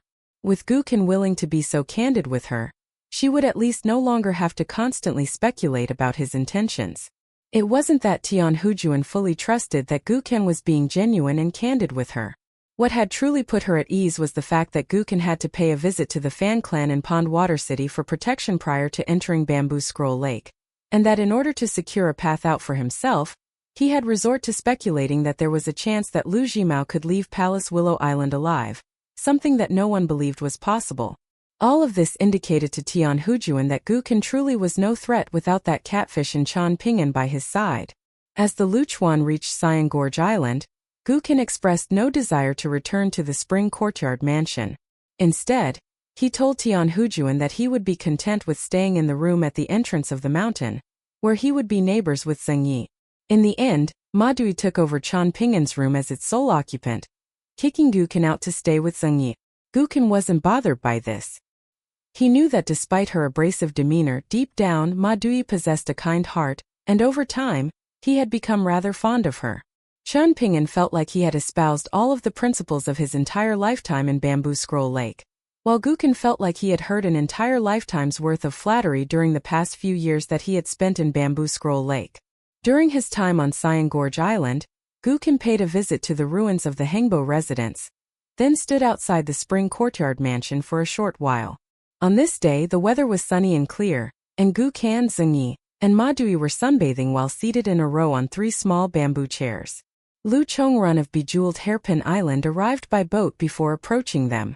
Gu Kan knew that Chan Ping'an felt a little guilty toward Lu Chongrun as he owed her some money. Hence, even if Lu Chongrun hadn't come to visit Cyan Gorge Island, Gu Kan would have made a trip to see her and reassure her that Chan Ping'an wasn't running away from his debts. At the moment, Lu Chongrun was a very important figure in Bamboo Scroll Lake. Even though she had revealed her true Golden Core tier cultivation base, the fact that she was able to secure a peace and safety tablet from the Great Li Empire was still the subject of much envy and speculation from all of the island masters. Could it be that Su Gaoshan had taken a liking to her? Or perhaps Guan Ran was into more mature women? After all, even that sword immortal from the luminous Vermilion Empire had been completely enamored with her. And even though many years had passed since then, her beauty hadn't waned in the slightest. Gu Kan was naturally aware that no such shady dealings had taken place. Chan Ping'an had disclosed to him that Lu Chongrun had secured that peace and safety tablet in exchange for a bountiful water residence that was still yet to be unearthed by the luminous Vermilion Empire to this day. Not only had she managed to single-handedly ensure the survival of Bejeweled Hairpin Island, she had earned herself the lofty status of guest elder of the Great Li Empire. As for whether Chan Ping'an had played any role in all of this, that was something that he hadn't divulged to Gu Kan. As Gu Kan stood up to approach her, Lu Chongrun smiled and asked, "When will Mr. Chan be returning to Bamboo Scroll Lake?" "I'm not sure, but it's unlikely that he'll be back in the near future," Gu Kan replied with a shake of his head. Lu Chongrun's expression remained unchanged as she nodded in response, then turned to depart without another word. Gu Kan hurriedly caught up to her and relayed Chan Ping'an's message to her, but she offered no response as she continued to depart without pause. Gu Kan returned to his little chair, and right as he did so, Ma Yuanji appeared at the dock. Lu Chongrun hesitated momentarily, then stopped in her tracks as she sighed. "Ma Yuanji, you've already kept this up for so many years. Is this something that you enjoy? Why don't you focus your time and energy on cultivation instead, so you can strive to reach the Golden Core tier?" Ma Yuanji had intentionally changed into one of his better robes for this meeting, and he smiled as he said, "I know you're too shy to admit it, but the fact that you've come to visit Cyan Gorge Island even though you know full well that Chan Ping'an isn't here tells me everything that I need to know." "Piss off!" Lu Chongrun snapped. Ma Yuanji didn't dare to go against her, and he obediently stepped out of the way, clearing the path to her boat. However, he was unable to help himself from sneaking a few glances at her voluptuous behind as she passed him by. Lu Chongrun stopped in her tracks once again before turning around with a furious expression. "Ma Yuanji, do you have a death wish?" Ma Yuanji put on a pitiable display as he explained, "I was worried that you may have lost weight from the stress of all of the recent turmoil, but I now see that my concerns were unwarranted." He took advantage of this opportunity to take a glance at her chest as he spoke, and it was truly a breathtaking sight. "You're like a dog that can't kick the habit of eating its own shit," Lu Chongrun grumbled. An indignant look appeared on Ma Yuanji's face as he protested. "You can liken me to a dog or whatever you please, but I refuse to allow you to liken yourself to dog shit. In my eyes, you will always be the most beautiful and perfect woman in this world." Lu Chongrun became even more furious upon hearing this, and she sent Ma Yuanji flying out of the dock with a forceful sweep of her sleeve. After steadying himself, Ma Yuanji was moved to the point of tears, and he wiped a hand across his own face, feeling as if his tireless efforts were finally being somewhat rewarded as he said, "I understand that as a woman you're too shy to verbally flirt with me, but that was undeniably an act of physical affection just now." Lu Chongrun stormed onto her boat before departing as quickly as she could, fighting back the urge to murder Ma Yuanji in cold blood the entire time. Ma Yuanji nodded to himself in self-affirmation as he murmured to himself with a vibrant smile, "I've never seen Her Highness act so shy before. Looks like she really has begun opening up her heart to me. Chun Ping'an, you better get ready to attend our wedding soon. You are my best friend under the heavens. If you hadn't told me the importance of reading between the lines and seeing the implications when dealing with women, how could I have possibly realized Her Highness's suppressed feelings? She's encouraging me to focus on my cultivation to reach the golden core tier, because she doesn't want me to get left too far behind. She's worried that I'm feeling inferior next to her. If she didn't love me deeply, why would she have gone to the effort of saying things in such a roundabout and tactful manner? Chun Ping'an, Mr. Chun, my brother. I am forever indebted to you." Following Ma Yuanji's joyful departure, Xingyi turned to Gu Qin in an uncertain manner as he quietly asked, "Why do I feel like he's misunderstanding something?" Ma Dui was munching on some sunflower seeds and she harumphed coldly, "If I were Island Master Lu, I would have already killed him and been done with it.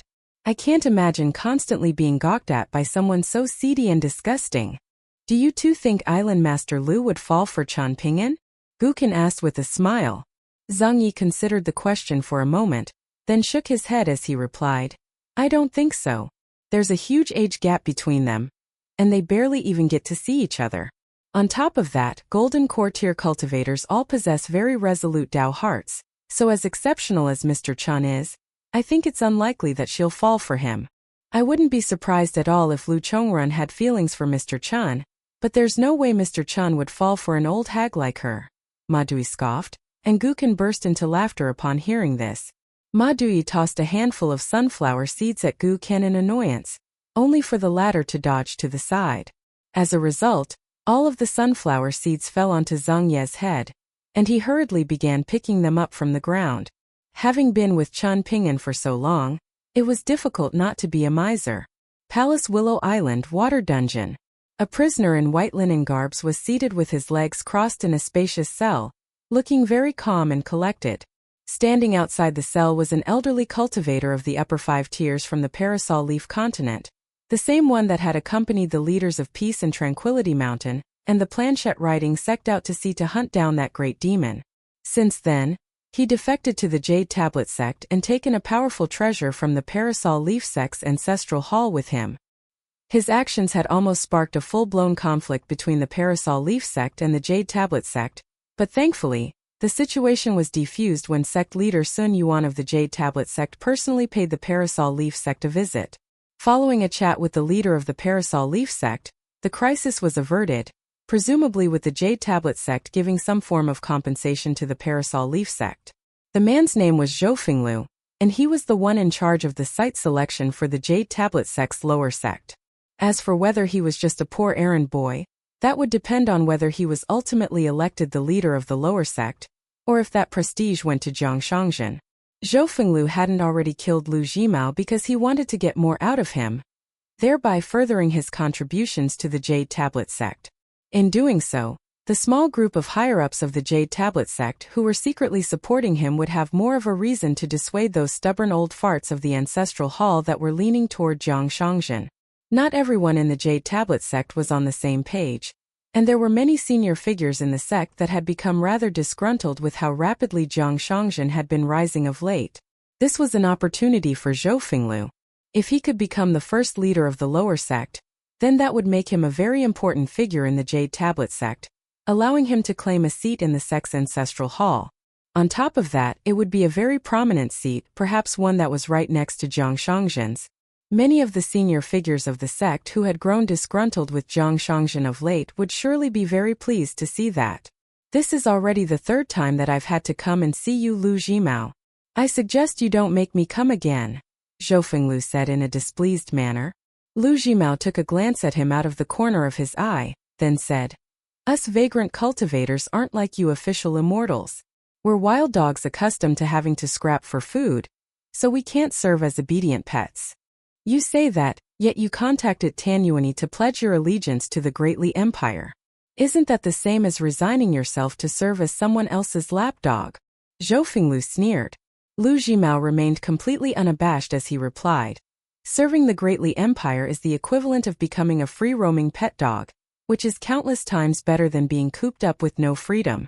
Besides, I detest you high and mighty official immortals more than anyone else in this world. Zhou Fenglu's expression darkened as he snapped. Do you really think I don't dare to kill you, Lu Jimao? A nascent tier Earth immortal may be a revered figure in a tiny place like your eastern treasured vile continent, but you would be nothing on our parasol leaf continent. At least a handful of nascent tier Earth immortals meet their demise on our parasol leaf continent every century, so don't take that tone with me and think that I wouldn't dare to do anything about it. Lu Jimao burst into laughter upon hearing this. Are you trying to scare me? I'm not trying to scare you, all I'm saying is that my patience has its limits. Zhou Fenglu replied with a shake of his head. A derisive sneer appeared on Lu Jimao's face as he scoffed. Are you not aware that wild dogs like us are constantly having to live in fear? All of us are either scared to death or become like me. Even if a ghost comes knocking on my door at midnight, I would ask them if they've come to propose a deal to me. Have you already become the leader of the Jade Tablet sect's lower sect, and are capable of deciding my fate? Even if you had become sect leader, shouldn't you be considering how you can best make use of a nascent tier vagrant cultivator like me? What if I suddenly come around someday and agree to serve as a guest elder for you? In that case, if you were to kill me now, then you would be missing out on a powerful subordinate. In contrast, how much immortal currency does it cost you to keep me locked up here in this formation? If you can't even weigh up such simple options properly, then how are you going to run the lower sect? At the moment, all of Lu Jimao's acupoints were bound by the veins of the water dungeon. In particular, his vital acupoints in which his bonded items were being nurtured had been obstructed by the water veins of Palace Willow Island, but he remained completely unfazed as he yawned. Do you really think an outsider like you simply gets to do whatever you want on our eastern treasured vile continent? Your lack of patience alone tells me that you're not going to be able to occupy the position of sect leader for long. In fact, your reign may even be shorter than mine as the ruler of the cultivation world of Bamboo Scroll Lake. I don't believe that the Jade Tablet sect would be willing to grant such a lofty position to someone who only recently defected from the Parasol Leaf sect. All of a sudden, the tables had turned, and Lu Jimao began lecturing Zhou Fenglu as he continued. Honestly, when it comes to mental fortitude, I genuinely don't believe you official immortals can compare with us vagrant cultivators. It's only thanks to the top-tier immortal techniques and resources of your sex that you were able to make it to where you are today. Give us those same resources, and if we all start from the nascent tier, I guarantee you that us vagrant cultivators would be able to leave you far behind in the same amount of time. If you don't believe me, why don't you give it a try? You've already defected from the Parasol Leaf sect, so what do the rules of the Ancestral Hall matter to you? Why don't you give me the immortal techniques of your Parasol Leaf sect that would allow me to reach the upper 5 tiers? You wouldn't dare, would you? Lu Jimao burst into raucous laughter in his cell, putting his composure on full display. Zhou Fenglu shook his head as he said, I hope you can still display the same attitude to me next time I come to see you as the leader of the lower sect. If that happens, then I'll definitely treat you with much more respect. For vagrant cultivators like us, honor means nothing. We would be the first ones to bow in the face of power. Lu Jimao chuckled. Zhou Fenglu left the water dungeon in silence. Lu Jimao was truly an infuriating thorn in his side. He couldn't make use of him, nor could he get rid of him. Zhou Fenglu had already made up his mind that as soon as he became leader of the lower sect, he would immediately have Lu Jimao killed without wasting another word with him. After Zhou Fenglu returned to his residence, the true master of Palace Willow Island, Lu Laocheng, made his way into the water dungeon. All of the Jade Tablet sect cultivators that he encountered along the way pretended not to have seen him, neither greeting him nor making any effort to stop him. There were 3 foundational water veins in Bamboo Scroll Lake that were imbued with immense water fortune, but there were also many branch water veins that were scattered in a haphazard manner, and had all been claimed by the many islands of Bamboo Scroll Lake. Palace Willow Island was the sole owner of one of them, and that water vein served as the foundation of the formation in the water dungeon. That was the key to how they had been able to imprison Lu Jimao here so easily. Cyan Gorge Island had also claimed the majority of another water vein, with the Hengbo residence serving as the formation eye. But in the wake of the Hengbo residence's destruction, the water fortune within had seeped out to benefit the earth immortals of the subsidiary islands, such as Tianhujuan and Yugue. The final foundational water vein of Bamboo Scroll Lake was split among Azure Mound Island, Heavenly Governess Island, and Millet Grain Island. As soon as Lu Laocheng reached the bottom level of the water dungeon, he immediately conjured up an independent small world. Lu Jimao raised his head with slightly furrowed brows. He didn't have much fear of Zhou Fenglu, but he was very apprehensive of Lu Laocheng, as vagrant cultivators always knew how to deal with other vagrant cultivators, while official immortals were often found lacking in this regard. Lu Laocheng pulled out a picture scroll, then gently unfurled it, and a man with a wide smile on his face emerged from the scroll.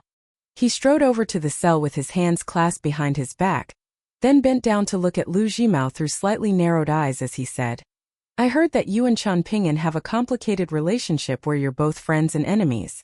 Setting that aside, Lu Jimao tells me that you both acknowledge one another as half a confidant. Is that right?"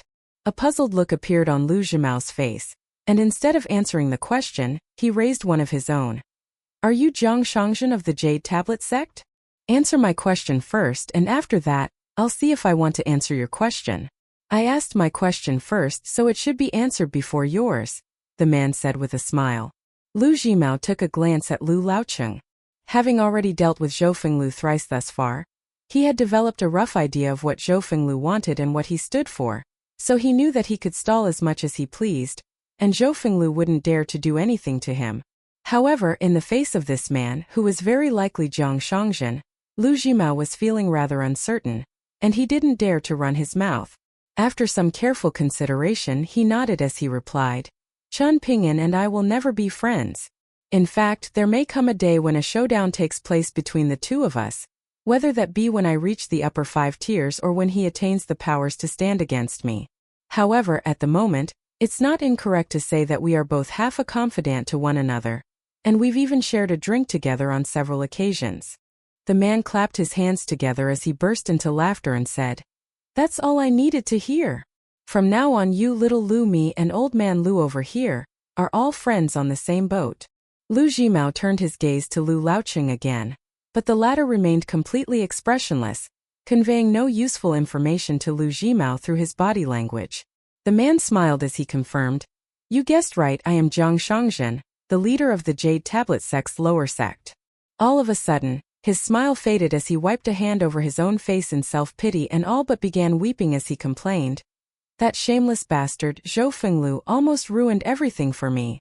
If Li Fuziu hadn't salvaged the situation, I would have beaten Zhou Fenglu to death regardless of the consequences, then taken his head to apologize to my superiors.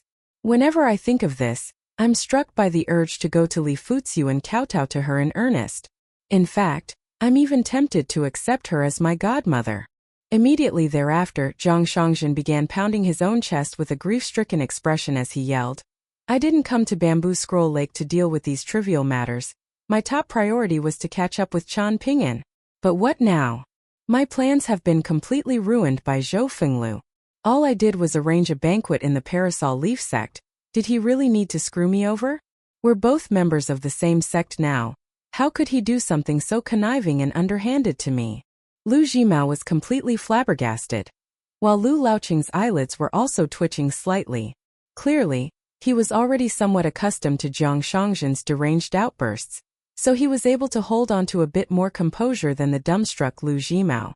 All of a sudden, Zhang Shangzhen fell silent for a moment, then said, "Lu Jimao, let me ask you a question on Zhou Fenglu's behalf. Are you willing to serve as a guest elder of our Jade Tablet sect's lower sect?" Lu Jimao didn't know how to respond.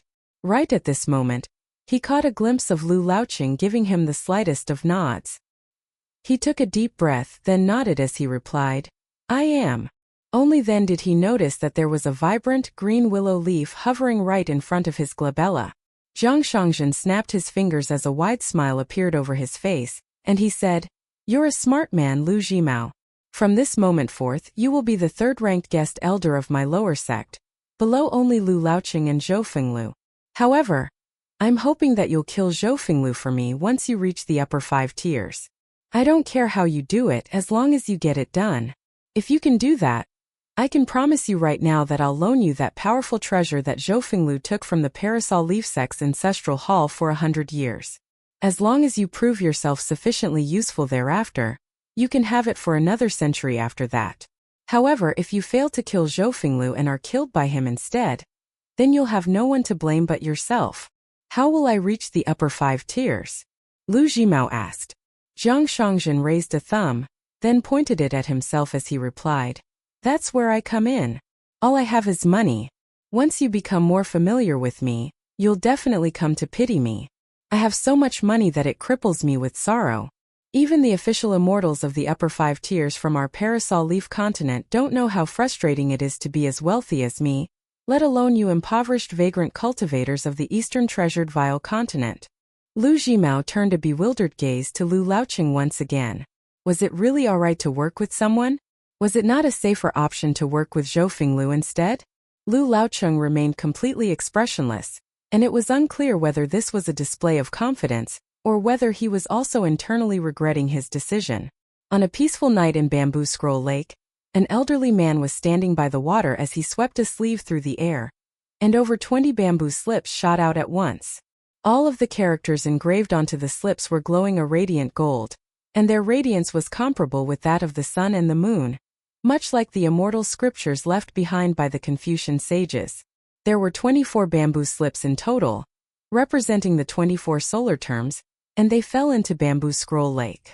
Only 3 people in the entirety of Bamboo Scroll Lake were able to detect what had just happened, namely Zhang Shangzhen, Lu Laocheng and Zhou Fenglu. The 3 of them sprang up into the air almost at the exact same moment to scour their surroundings, but weren't able to see anything amiss. The elderly man was right under their noses, but somehow, he was able to remain completely invisible to the 3 upper 5 tiers cultivators. At the same time, Lu Jimao suddenly recalled something from his cell, seemingly for no reason. Bamboo Scroll Lake was once an unremarkable place that was quite sparse in spiritual energy. That changed when a traveling Confucian sage from the Middle Earth divine continent arrived here and attained the Great Tao, resulting in resonance with heaven and earth, and from that point onward, Bamboo Scroll Lake became a blessed land that was abundant in spiritual energy. The old man stood beside the lake with a smile as he said, This place is always referred to as a filthy cesspool, yet there are some people who revere all of you as heroes with immortal legacies. What do you think of that? Bursts of righteous energy rose up from the depths, causing the surface of the lake to ripple incessantly. The old man continued, I'm not telling you to be grateful to that young man. Your gratitude is not something that he seeks. This is how us scholars do things. We do not treat everything like a transaction. Hence, all I ask is that you sacrifice yourselves for the greater good and die again in the future with me, so that you don't let down the salvation that has been passed down upon this place. Of course, that young man did say that he's merely an accountant and not a scholar at the moment, so we can have a discussion on what to do next. A young man leading a horse behind him drew to a halt at an immortal ferry station in the central region of the eastern treasured vile continent. It was early summer, and the young man had traveled to Bamboo Scroll Lake at 17 years of age before spending the final night of the year on his own in that room at the entrance of Cyan Gorge Island. He had spent that same night the following year in an inn in the Stonebrush Nation, chatting with Zhengyi and Madui while huddled around a lit stove. The year after that, he had spent the final night of the year on horseback while on his way to meet with Zhengyi and Madui. The year after that, he paid a visit to the mountains to the south of Bamboo Scroll Lake, and on the way back, he was finally able to enjoy a proper Spring Festival Eve meal with Gu Kan, Zhengyi and Madui. This year in the present, Chan Ping'an led his horse onto the ship, then raised a hand to the jade hairpin in his hair. Before he knew it, he had already turned 20 years of age. On the 5th day of the 5th month, Chan Ping'an was originally planning to order a bountiful feast from the immortal ship, but decided against it at the last minute and had his usual meal of dry rations washed down with wine. He stood at the window, casting his gaze toward the clouds in the distance, and that was all he did to celebrate his own birthday, even skipping his coming-of-age ceremony in the process. After all, he was the only one left in his family, and with no seniors around, there was no need for him to observe such complex formalities. Having just swallowed his final mouthful of dry rations and wine, Qian Ping'an suddenly felt as if Sword Immortal had increased in weight by 100-fold on his back, causing him to lose his balance as he fell onto his back with Sword Immortal beneath him. However, immediately thereafter, Sword Immortal seemed to have returned to normal, and Qian Ping'an was able to sit up without any trouble. He was rather perplexed by this, and he was worried that he was missing something, so he sat down at the table and drew Sword Immortal from its scabbard before examining it for a very long time, but was unable to find anything amiss. In the end, he merely chalked it down to Sword Immortal playing a prank on him. After all, it had often put on mischievous displays over the past half-year. For example, there was one occasion where Qian Ping'an had ridden atop Sword Immortal into the clouds to watch the sunset, only for it to abandon him. As a result, he was sent plummeting out of the sky from a great height, and he would have been sure to suffer severe injuries had he not been saved by 1st and 15th. However, there was simply no way to reason with a pseudo-celestial tool, and after that, Qian Ping'an never soared up into the clouds for sightseeing purposes again. All of a sudden, Sword Immortal sprang out of its scabbard with such force that it caused the entire immortal ship to sway slightly, then hovered in midair roughly a foot above the ground, as if it were inviting Qian Ping'an to step on. "This isn't a prank?" Qian Ping'an asked in a cautious manner. Sword Immortal remained completely still. Qian Ping'an hesitated momentarily, then negotiated. "If you abandon me halfway, then I may not be able to catch back up to the ship. In that case, you'll have to compensate me for the fare." Sword Immortal immediately flew back into its scabbard upon hearing this. Qian Ping'an immediately thought of the old man who had swindled him out of his 24 bamboo slips on that mountain summit, and he nodded to himself in approval as he mused, "Looks like I really have learned from my mistakes." This immortal ship wasn't going to travel directly to the Dragon Spring Prefecture. After all, with the departure of the cloth wrapper shop from Oxhorn Mountain, the ferry station there had become completely abandoned. On paper, it was temporarily being used by the Greatly Empire's military, but it wasn't an important location, and barely any immortal ships passed through there. The majority of the ones that did carried nobility from the Greatly Empire visiting the Dragon Spring Prefecture for sightseeing purposes. The Dragon Spring Prefecture was set for a resurgence, and there were also some rumors suggesting that it was going to be elevated from a prefecture to a province, which meant that around a dozen lofty official positions were going to appear in the Greatly Empire's officialdom. With the Greatly Empire's military claiming half of the eastern treasured vile continent in such dominant fashion, the statuses of its native officials had been steadily rising. At the moment, the Greatly Empire's regional officials were the equivalent of capital officials from its subsidiary nations, and any such official that was sent to an official post in one of those subsidiary nations would automatically be promoted up a rank compared with their former official post. The ship that Qian Ping'an was traveling aboard was going to be making a stop at the ferry station of a small nation called the Thousand Gorge Nation. The Thousand Gorge Nation was a rather barren nation that was home to many mountain ranges, and its people consisted of isolated settlements that were separated from one another by the nation's unforgiving terrain. It was a peaceful nation that was yet to have been claimed by the Greatly Empire's mighty army, and its ferry station was overseen by the owner of the Cave of Blessings, who was also the Thousand Gorge Nation's imperial preceptor and the leader of the nation's immortals. However, the entire nation only had several dozen official immortals, and the imperial preceptor himself was only at the Dragon Gate tier. The only reason why he had an immortal ferry station to his name was because the Cave of Blessings was a fallen small world from ancient times, and it had several types of produce that could be sold to the south. However, the profit margins on these types of produce were far from impressive, so there were no foreign cultivators interested in taking over the Cave of Blessings.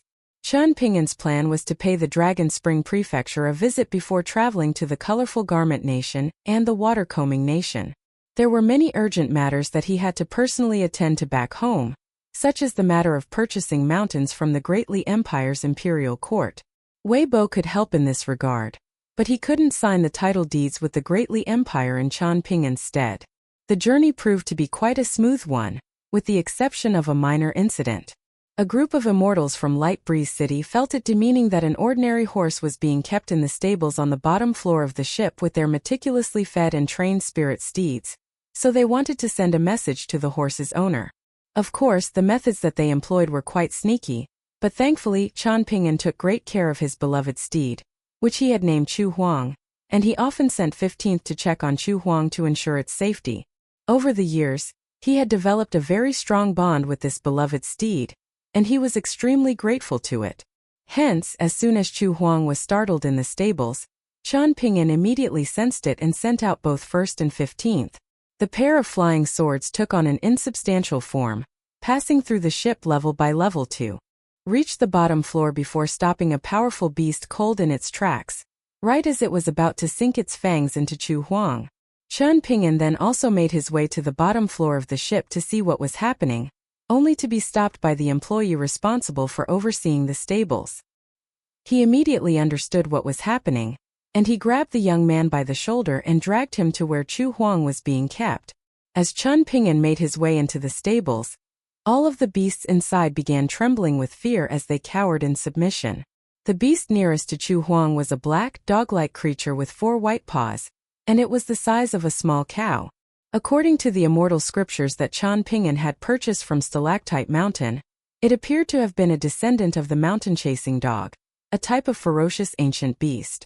Qian Pingyan could tell that it was no purebred mountain-chasing dog, as such creatures were all of a uniform color throughout their entire body. Much like mountain-moving apes, mountain-chasing dogs were very aggressive and short-tempered, but at this moment, it was putting on an even more fearful display than all of the other beasts in the stables, tucking its tail between its legs and curling up into a ball. Qian Pingyan released the ship employee's shoulder, and the latter massaged his own shoulder as he put on a fawning smile and said, "Your horse must have gotten into a conflict with the neighboring beast. This is not an uncommon occurrence. I'll move your steed elsewhere so that it won't happen again." Qian Pingyan took a glance at the fence between Chu Huang and the mountain-chasing dog descendant to discover that it was completely unadorned. There should have been some talismans plastered to the fences between the stalls, and those talismans would immediately be triggered if a beast were to encroach upon the space of another, thereby alerting the employees of the ship to come in and mediate. However, these spirit beasts that were brought onto immortal ships were generally quite smart and well-disciplined, so they normally wouldn't cause trouble for their owners. Otherwise, they could easily incur hefty costs for their owners, or even worse, cause conflicts that couldn't be resolved with money. However, in the eyes of this mountain-chasing dog descendant's owner, they most likely saw no risk in provoking someone who was still using an ordinary horse as their steed of choice. Qian Pingyan reached out to give Chu Huang a gentle pat on the head, and it gently stomped on the ground in response, looking largely unfazed. Qian Pingyan withdrew his hand, then smiled as he murmured to himself, "These people are trying to spoil my great Tao." The ship employee was very much taken aback to hear this. He had anticipated that there was a very good chance that the owner of the horse would seek damages from the perpetrators, but he had never expected such a heavy accusation. Could it be that he was exaggerating the severity of the incident for extortion purposes? This was exactly what the employee wanted to see.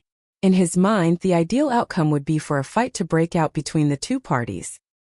He didn't know Qian Pingyan's background, nor did he know why his mere presence alone would be enough to strike so much fear into the beasts in the stables, but he would surely regret it if he tried to mess with the cultivators of Light Breeze City. The immortals of Light Breeze City had always been esteemed guests on this immortal ship, and the ship employee was very familiar with them. There was a certain type of spirit wood produced by the Thousand Gorge Nation's Cave of Blessings that was particularly beloved by fox spirits as it was able to moisturize and nourish fox fur. As a result, almost all of this type of spirit wood was purchased by the immortals of Light Breeze City before selling it to the Sioux clan for twice the price. The manager of the ship had once asked these immortals why the Sioux clan didn't make the trip to purchase this spirit wood themselves, in response to which the immortals of Light Breeze City had burst into laughter and declared that the Sioux clan couldn't care less about saving such minor costs. During the time that it would have taken them to travel to the Thousand Gorge Nation, they would have earned far more money than those batches of spirit wood were worth. As the owner of a fox den, the Sioux clan were rolling in wealth and were accustomed to having everything brought to them. The group of immortals from Light Breeze City were all dressed in pristine, white fox fur coats, and they looked very much out of place as they stepped into the stables. The fox fur coats of Light Breeze City had exceptional temperature moderation capabilities, able to warm the wearer during winter and cool them down during summer, and it was just a case of how thick the coats were. However, it was still a strange sight to see someone wearing a fox fur coat during summer, no matter how thin. The reason why these immortals insisted on wearing these fox fur coats was because it was a symbol of prestige. The immortals of Light Breeze City were held in very high regard in the northern region of the eastern treasured Vile continent, particularly after the leader of the Su clan had obtained a suit of precious wart-like armor from the Jewel Small World with the help of his Dao partner. In addition to that, the Su clan also possessed a peace and safety tablet from the Great Li Empire, and their rise was all but unstoppable. Chen Ping'an wasted no time with words, still looking as sickly as ever as he adopted his slack fist stance. However, in spite of his sickly appearance, he was able to make short work of the group of immortals, only taking a single punch to knock down each of them. Among them was a young woman with a round face, and before she was so frightened that she slumped to the ground unconscious before Chen Ping'an even had a chance to get to her. All that was left was a handsome young man who was sweating profusely, and he was unsure of whether he should put on a strong front and issue some threats or beg for mercy. Chen Ping'an tucked his hands up their opposite sleeves before asking him some questions about Light Breeze City. There were still some differences that he had to settle with the Su clan of Light Breeze City and the mountain-moving ape of Sunscorch Mountain, and even if he were to make another trip to Bamboo Scroll Lake, he wouldn't simply forget and let bygones be bygones. With his entire entourage knocked unconscious, the young man made no effort to keep up appearances, fully submitting to Chen Ping'an as he answered all of the questions directed at him in as much detail as he was capable of. It was like a schoolteacher asking his student about his homework. The ship employee was completely flabbergasted to see this. What's going on here? Aren't all of the immortals from Light Breeze City supposed to be unmatched in their power? Chen Ping'an turned his gaze to the ship employee while casually swatting a hand against the young man's forehead, and the latter immediately fell to the ground to join his unconscious entourage. Chen Ping'an looked at the fearful ship employee as he asked, "Do you get money for doing things?" The employee shook his head as he replied in a trembling voice, "I don't get any money at all. I just wanted to suck up to these immortals in the hopes that they'll provide me with some avenues to earn money in the future." "Who came up with this idea?" Chen Ping'an asked. "It was them. I'm just an accomplice, so please spare me," the employee replied without any hesitation. Chen Ping'an gently stomped a foot down onto the ground, and the young man's body bounced up into the air, jolting him awake. Chen Ping'an turned to him with a smile, then pointed at the ship employee as he said, "He tells me that you were the one who came up with the idea of trying to kill my horse. What do you say to that?" The young man was furious, and he scrambled to his feet as he began hurling a torrent of abuse at the ship employee.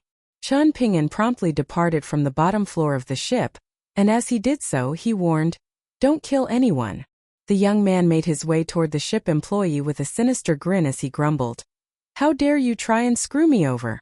I'm going to skin you alive and—" The young man abruptly turned around to discover that Chen Ping'an had stopped in his tracks to look back at him, and he hurriedly put on a fawning smile as he reassured, "I'm not going to kill him, I wouldn't dare. I'm just going to teach him a little lesson." Chen Ping'an departed without another backward glance. The best way to punish evildoers was to pit them against one another. As for which of the two of them was more evil, that was difficult to say. However, deep down, Chen Ping'an felt more distaste toward the unscrupulous ship employee. Unfortunately, there wasn't much that he could do when it came to the weak and vulnerable ship employee. In contrast, he was much more able to punish cultivators who stepped out of line, just like that time he killed Prince Han Jingling of the Stonebrush Nation. Perhaps once he went to the lawless northern complete reed continent in the future, he would even be able to kill an emperor or two if he pleased. Chen Ping'an strode over to the head of the ship, then slowly strolled over the deck while holding the railing. Both Sunscorch Mountain and Light Breeze City were doing very well for themselves at the moment, particularly the former. In the wake of Li Tuanjing's passing, Sunscorch Mountain was going from strength to strength, and Wind Lightning Field was inevitably going to have to lie low and accept some humiliation for at least the next century. If Huang He and Lu Baqiao couldn't quickly reach the nascent tier, then perhaps that dark chapter in the Wind Lightning Field's history would be extended to multiple centuries. As for the Su clan of Light Breeze City, they had sold their mountains in Dragon Spring Prefecture for very cheap prices earlier, clearly indicating that they preferred the luminous Vermilion Empire and Lakeview Academy's chances over the Great Li Empire. Now that the situation had clarified itself, they were scrambling to make amends. According to the young man that Chen Ping'an had interrogated, The Su clan had established ties with Pillar General Yuan at the end of the previous year. A woman who was a direct lineal descendant of the Su clan had married a branch lineal descendant of the Yuan clan. And on top of that, the Su clan was providing significant financial support to an army under the control of the Yuan clan. Everyone was busy at work, trying to get ahead of everyone else in the battle for the Great Tao. In contrast, Chen Ping'an couldn't help but lament his own circumstances. Even prior to his trip to Bamboo Scroll Lake, he could have easily broken through his 5th-tier bottleneck to become a 6th-tier pure martial artist. At the time, he had been close to home, and he wanted to show Cui Chan's grandfather that the strongest 3rd-tier martial artist under the heavens that he had created had evolved into the strongest 5th-tier martial artist under the heavens after throwing over 1,000,000 punches. He had fantasized that by showing off the fruits of his labors, Cui Chan's grandfather would go a little easier on him in their sparring matches so he wouldn't have to suffer as much. Chen Ping'an had never yearned for martial fortune bequeathments, and even back when those flood dragons had descended upon him from the clouds in Old Dragon City, he had sent them back with a single punch on 2 separate occasions. Never had he imagined that close to 3 years would pass by without another breakthrough. As for his quest to gather his 5 elemental bonded items and to reconstruct his bridge of immortality, that was also going far from smoothly. Essentially, he would just have to leave it all down to fate at this point. Right at this moment, he was approached by the group of cultivators from Light Breeze City, who had regained consciousness and had come to him to extend an apology. Chen Ping'an paid no heed to them, and they sheepishly departed after they were certain that he had no intention seeking vengeance against them. After that, the owner of the ship also came to deliver an apology, and he promised Chen Ping'an that he would heavily punish the offending employee. Chen Ping'an didn't pay much heed to him, either, merely telling him that there was no need for an overly stern punishment as long as the lesson was learned. The ship docked at the Cave of Blessings in the Thousand Gorge Nation, and in the past, Chen Ping'an would have continued on his journey without pause, but this time, he paid a visit to the old Dragon Gate tier cultivator that was the owner of Cave of Blessings. The old cultivator seemed to have heard about what had happened on the ship, and even though he was the prestigious imperial preceptor of the Thousand Gorge Nation, he welcomed Chen Ping'an with a very warm reception. Chen Ping'an took advantage of the opportunity to ask the old cultivator about the rough history of the Cave of Blessings, and the imperial preceptor was happy to answer his questions. Even though the Cave of Blessings held some renown, even though it was only less than 10 kilometers in size, and all of the precious treasures within it had already been plundered by cultivators of the older generation, it wasn't particularly abundant in spiritual energy, and the old cultivator had stumbled into the place by chance before deciding to make it his home. When it came to the questions raised by visitors passing through, he had prepared a set of answers that he had already completely memorized at this point, and he knew what he could elaborate on and what matters he couldn't speak about. After hearing that Chen Ping'an was from the Great Li Empire, the old cultivator became even more friendly and hospitable, insisting that Chen Ping'an stay for a few days. Chen Ping'an tactfully rejected this kind offer, and as a parting gift, the old cultivator gave him a 9-grid box with a spirit tool crafted from the local materials found in the Cave of Blessings in each of the 9 grids. It wasn't a particularly valuable gift, only worth around 20 snowflake coins in the Thousand Gorge Nation. Of course, that was an astronomical sum in the mortal world, but it really wasn't much in the eyes of cultivators. After accepting the box, Chen Ping'an gave the old cultivator a flagon of well-water immortal wine from the Wasptail Ferry Station as reciprocation. The old cultivator was ecstatic to hear that the wine from the Wasptail Ferry Station, and he invited Chen Ping'an to come and visit the Cave of Blessings again the next time he came to the Thousand Gorge Nation. He didn't have such fine wine to welcome Chen Ping'an with, but the Thousand Gorge Nation had some unique pieces of scenery that were very much worth seeing, and he would be happy to serve as Chen Ping'an's tour guide. The old imperial preceptor escorted Chen Ping'an all the way to the border of the Thousand Gorge Nation, and only then did he return to his manor. He was accompanied by a young direct disciple of his, who expressed some befuddlement, wondering why his master had gone out of his way to arrange such an elaborate welcome. In response, the old Dragon Gate tier cultivator sighed. On the path of cultivation, it's important to make friends wherever you can. You never know when they'll come in useful. The young disciple gave a thoughtful nod in response, and the old imperial preceptor was worried that he would be led astray, so he added, At your age, cultivation should be your #1 priority. Don't put too much thought and effort into public relations, just be aware that this is something that's also very important. You'll only have to attend to these matters once I'm so old that I can no longer walk. As your master, I have to instruct you not just in your cultivation, but also in certain matters that may not be as appealing to you. Unless you can rise to the top without anyone's assistance, the importance of making friends and accumulating good karma is not to be underestimated. The old man then patted his disciple on the head as he sighed. Last time when you went out on your own to experience the world, I saw what you did with those nobles of the Thousand Gorge Nation. I could tell that you didn't actually enjoy what you were doing, and that you were only playing along in order to befriend those nobles. Otherwise, I would have been truly disappointed in you. As cultivators, we must constantly have our sights set on what's truly important. What's the point in becoming enamored with the allures of the mortal world? Outside of cultivation, everything else may as well be an illusion. The young disciple was rather alarmed to hear this. The old cultivator smiled as he continued. This was the perfect opportunity for me to give you this lesson. It's well worth the 20 snowflake coins that I gave away just now. The young disciple extended a deep bow as he said, "Thank you, Master. I will be sure to remember your teachings." The old cultivator stroked his beard with a pleased smile as he made his way down the small mountain path with his prized disciple, while Chun Ping'an continued northward on horseback from the border of the Thousand Gorge Nation. Of course, he was oblivious to the fact that his visit to the Cave of Blessings had provided the old Dragon Gate tier cultivator with the opportunity to teach his disciple a valuable lesson.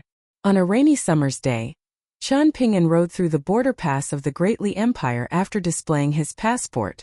This time, he chose a new route back to the Dragon Spring Prefecture, as opposed to following the same route from before, which passed through Red Candle Town and Go Table Mountain.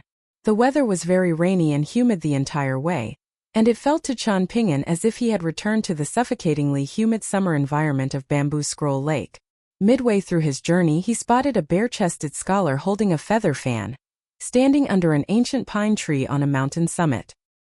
He was surrounded by beautiful maidservants, and standing even further away in the distance was a pair of elderly men who breathed in a calm and controlled fashion. Clearly, the three of them were all cultivators. Chun Ping'an led his horse past them while looking straight ahead. After leaving the mountain summit far behind, a hint of sorrow welled up in his heart. Once upon a time, the scholars of the Great Li Empire, even the ones who had already been accepted into Mountain Cliff Academy, had all been desperate to go to Lakeview Academy, or the Great Sui Nation or the Lu Empire, anywhere but the Great Li Empire. In the words of Cui Dongshan back then, whenever a pair of scholars of the Great Li Empire got into a verbal altercation, they were almost obligated to bring up the names of renowned scholars of foreign nations, or renowned literary works written by foreign authors, or relatives who were literati from other nations. In their eyes, everything from those foreign nations was superior and to be idolized. With that in mind, Chun Ping'an couldn't help but wonder how the current scholars of the Great Li Empire handled themselves, and in truth, he didn't really care. By the time Chun Ping'an passed through the relay stations to the east of the Dragon Spring Prefecture and entered the small town, it was already close to dusk. The wooden fence gate no longer existed, having been replaced by a stone wall, but there were no guards at the gate, and people were allowed to enter and exit as they pleased. After entering through the gate, Chun Ping'an noticed that Zheng Dafeng's thatched cottage was still there, standing on its own by the side of the street, looking rather out of place in contrast with all of the well-organized shops nearby. It was most likely the case that Zheng Dafeng had refused to move as he wasn't happy with the relocation compensation that had been offered. The average resident of the small town naturally wouldn't dare to go against the authorities of the Dragon Spring Prefecture, but Zheng Dafeng was no average resident. Chun Ping'an should have only arrived in the small town 10 days later than this, but he had sped up during the latter part of his journey, allowing him to arrive far ahead of schedule. Back when he first entered the territory of the Great Li Empire, he had sent a letter to Downtrodden Mountain while passing by the border relay station, informing them of the approximate anticipated date of his return. As opposed to returning to his ancestral residence on Clay Vase Alley, Chun Ping'an led his horse over the stone bridge and paid a visit to his parents' graves first. As usual, he pulled out a series of cotton pouches filled with soil from different places to add to the mounds. It hadn't been long since the Qingming festival, and there were still some slightly faded sheets of red paper sitting atop the graves, weighed down by flat rocks. It seemed that Pei Qian hadn't forgotten his instructions. On the way to the graves, he had mostly seen only unfamiliar faces. This was no surprise, considering most of the local residents of the small town had already moved to the new Dragon Spring prefectural city. Almost everyone had moved into auspicious and brand new manors with a pair of large stone lions at the entrance. Their new homes weren't inferior at all compared with the past homes on Fortune Street and Peachleaf Alley, and most of the people who had chosen to remain in the small town were elderly individuals who had stayed out of habit. The houses that were still standing in the town had mostly been purchased by outsiders, and these elderly people barely ever met their new neighbors. Even if they did, there was no way for them to communicate as they spoke different languages and dialects. From there, Chan Ping'an made his way back to Cultivation Alley, which had barely changed at all since he was last there. The only difference was that the alley was now completely uninhabited. The remaining few families had moved to the new prefectural city and sold their ancestral residences to outsiders in exchange for sums of silver that they wouldn't even have dared to dream about in the past. With their newfound wealth, they were able to purchase large manors in the prefectural city and still have enough money left over to live in comfort for several lifetimes. Gu Kan's ancestral residence hadn't been sold, but his mother had also settled in the prefectural city, purchasing one of the largest and most opulent manors there. Chan Ping'an pulled out a string of keys from his pocket treasure, then opened the gate to his courtyard. He released Chu Huang's reins and allowed it to roam free in the small yard while he opened the front door of the house before stepping inside. Everything inside was still the same as he had left it. He dragged over an old bench and sat down at the table for a while, then rose to his feet and emerged from the courtyard to re-examine the door gods and couplets. After that, he made his way into the courtyard again to look at the spring character. Sitting back down at the table, Chan Ping'an lit the lamp, and he was planning to sit by himself for a while before traveling to Downtrodden Mountain to give everyone a surprise. However, after sitting for a while, then another while longer, he continued to remain seated, wanting to sit for a while more. This was the beginning of his journey. Regardless of how far and wide he traveled, and how long he had been away, this was still the only place where he truly felt safe and secure. Following the passing of his parents, Lu Xianying often came to lie down on the bed plank while imagining a life far away from the small town. Gu Kan would often come here to complain about how unreasonable and insufferable adults were. Meanwhile, Pei Qian, the little girl in pink, and the little boy in azure were seated together on a rooftop in Red Candle Town, and all three of them were peering intently into the distance, having made a bet on who would see Chan Ping'an first. On Downtrodden Mountain, Chui Qian's grandfather was resting with his eyes closed on the second floor, while Julien was once again appreciating the talismans on the bamboo building. Shi Ro was seated on a bamboo chair under the eaves in a bored manner. Ever since returning to Downtrodden Mountain, she had been forced to conform to many rules, making for a very uncomfortable and restrictive stay. On the summit of Cloud Drape Mountain, Wei Bo was standing side by side with the old flood dragon from the Yellow Court Nation. The former wore a relaxed and composed smile, while the latter was looking rather solemn. They were both looking at the small town in the distance, within which a tiny flame could be seen in a small alley. There was no curfew in the small town, so Chan Ping'an was able to leave Clay Vase Alley at night before taking a slightly roundabout route to the Yang family's medicine shop. After knocking on the door, it was opened by a bleary-eyed young boy, who was most likely old man Yang's new disciple, one that had been brought up in Wei Bo's ladder. "Has your master gone to bed?" Chan Ping'an asked in an apologetic manner. "What do you think?" the young boy asked in a displeased manner. Chan Ping'an didn't know how to respond. He had grown accustomed to the deceitful and indirect way that the people of Bamboo Scroll Lake liked to speak, and he was rather taken aback by the bull-headed young man. "Why do you want to see my master? You sick?" the boy asked with slightly furrowed brows. Chan Ping'an was rather amused to hear this, and he was silent for a moment before nodding as he replied, "I am indeed here for treatment." The young boy's brows furrowed even deeper upon hearing this. Under the moonlight, the young man's cheeks were looking very gaunt and sallow, and it looked as if he wasn't going to live for very long. The dialect that he spoke with indicated that he was a local resident, but the boy had never seen him before. The young boy knew that his master didn't like to make appearances, so he most likely wasn't going to be willing to treat this sickly young man. In the wake of the recent debacle, the Yang family's medicine shop was struggling in terms of both reputation and business, having made enemies out of a bunch of the nearby locals. As a result, almost everyone preferred to visit a medicine shop on Mooncake Alley instead, so the young boy and his senior sister barely had anything to do every day. Their master didn't seem to care at all, remaining completely unbothered by the medicine shop's struggling business. Those in the young boy's family had arranged a different job for him in the kiln supervision office, and his uncle had already sorted out a position for him, but he didn't want to go as he didn't want to have to interact with a bunch of officials and bow down to them every day. Chen Ping'an could see that old man Yang had no intention of seeing him, so he decided to leave and visit again another time. But right as he was about to depart, a young woman emerged from inside. She was quite thin and her complexion was slightly dark, but she had the makings of a fine beauty, and Chen Ping'an knew that she was also one of the disciples of old man Yang. She was the senior sister of the young boy that Chen Ping'an had been speaking with this entire time, and she was once a kiln worker on Dragon Riding Alley. There were many customs and traditions surrounding kilns. For example, women weren't permitted to approach the dragon kilns, so Chen Ping'an didn't know how she had managed to become a kiln worker, but he presumed that she had most likely been assigned some tough manual labor tasks as she wouldn't have been allowed to man the kilns. These rules had been in place for generations, and they seemed to be even more effective than the rules of the ancestral halls governing the actions of cultivators. The young woman's voice was extremely coarse, like a blade being sharpened over a whetstone, and she said, "Master says that he can't help you. He says that you're free to visit him to chat in the future, but he won't do any business with you." Chen Ping'an smiled as he nodded and replied, "Tell your master that I'll visit another time." The young woman hesitated as she took a glance at the long sword that Chen Ping'an was carrying on his back, then asked, "Are you a pure martial artist? Are you one as well?"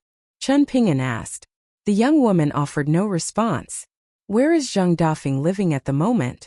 Chen Ping'an asked.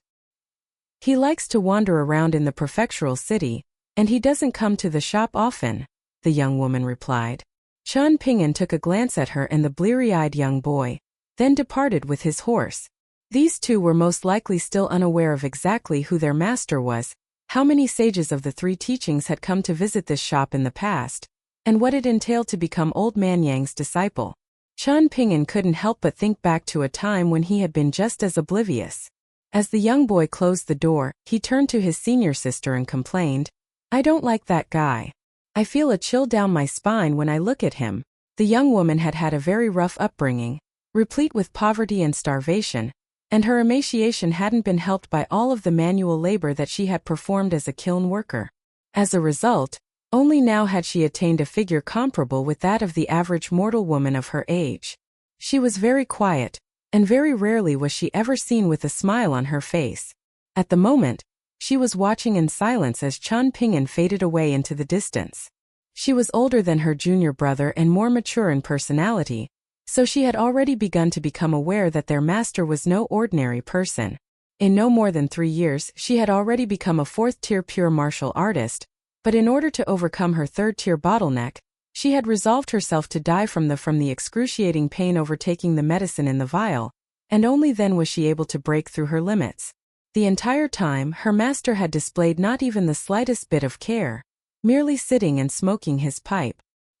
He couldn't even have been referred to as a passive observer as he hadn't even been observing her, instead staring off into the distance the entire time in an absent-minded manner.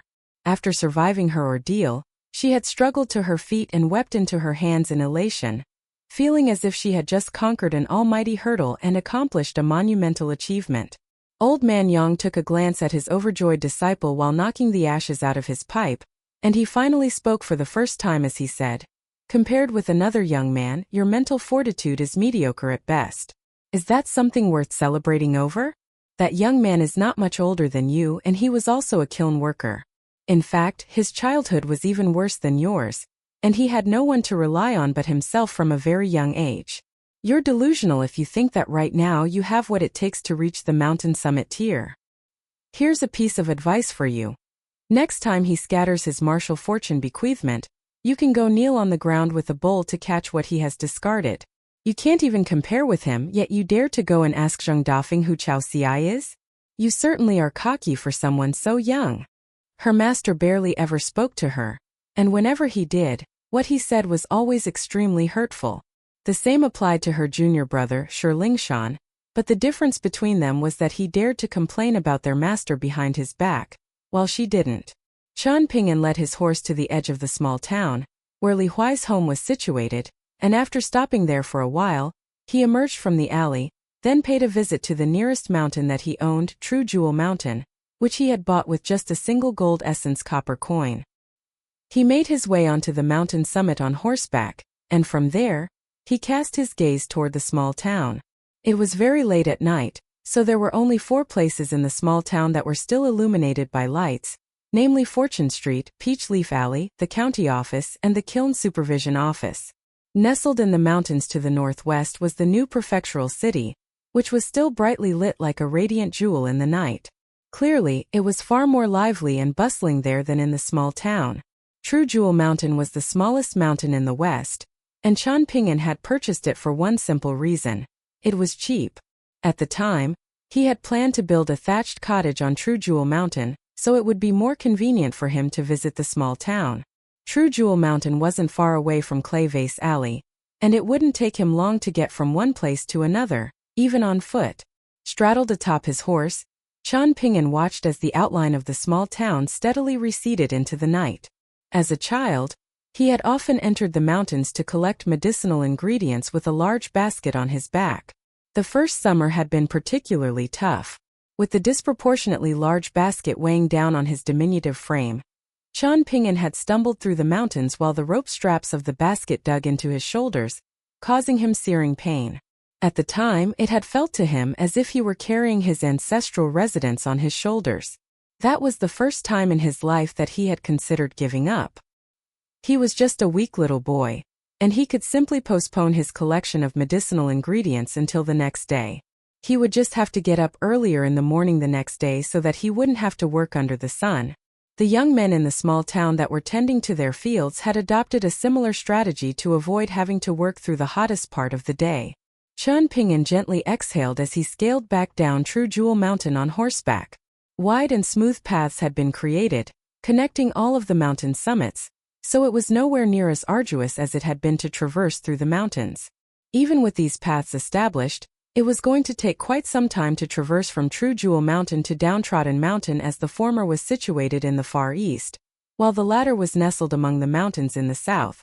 On top of that, Qian Ping'an was traveling at a very slow and leisurely pace, seemingly wanting to see more of the scenery along the way, and he often stopped to rest or traveled on foot while leading his horse behind him.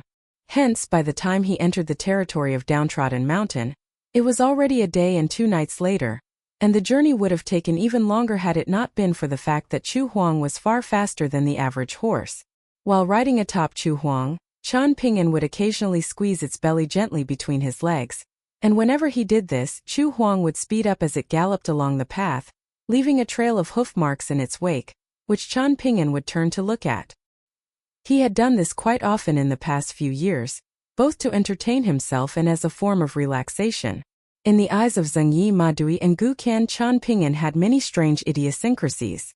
For example, he would crouch down and use a stone to draw a go board onto the ground, using which he would study the same few positions over and over again or play a game of Connect 5 with himself. As Qian Ping'an made his way deeper into Downtrodden Mountain, he knew that Wei Bo had to have detected his presence by now, but he didn't make an appearance.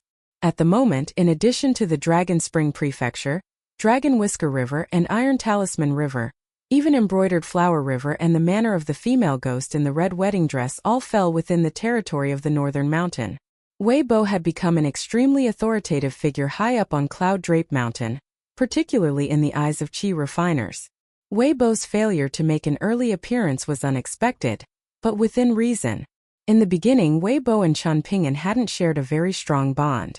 It was only thanks to Aoyang that they gradually became friends, and even then, they weren't very close friends.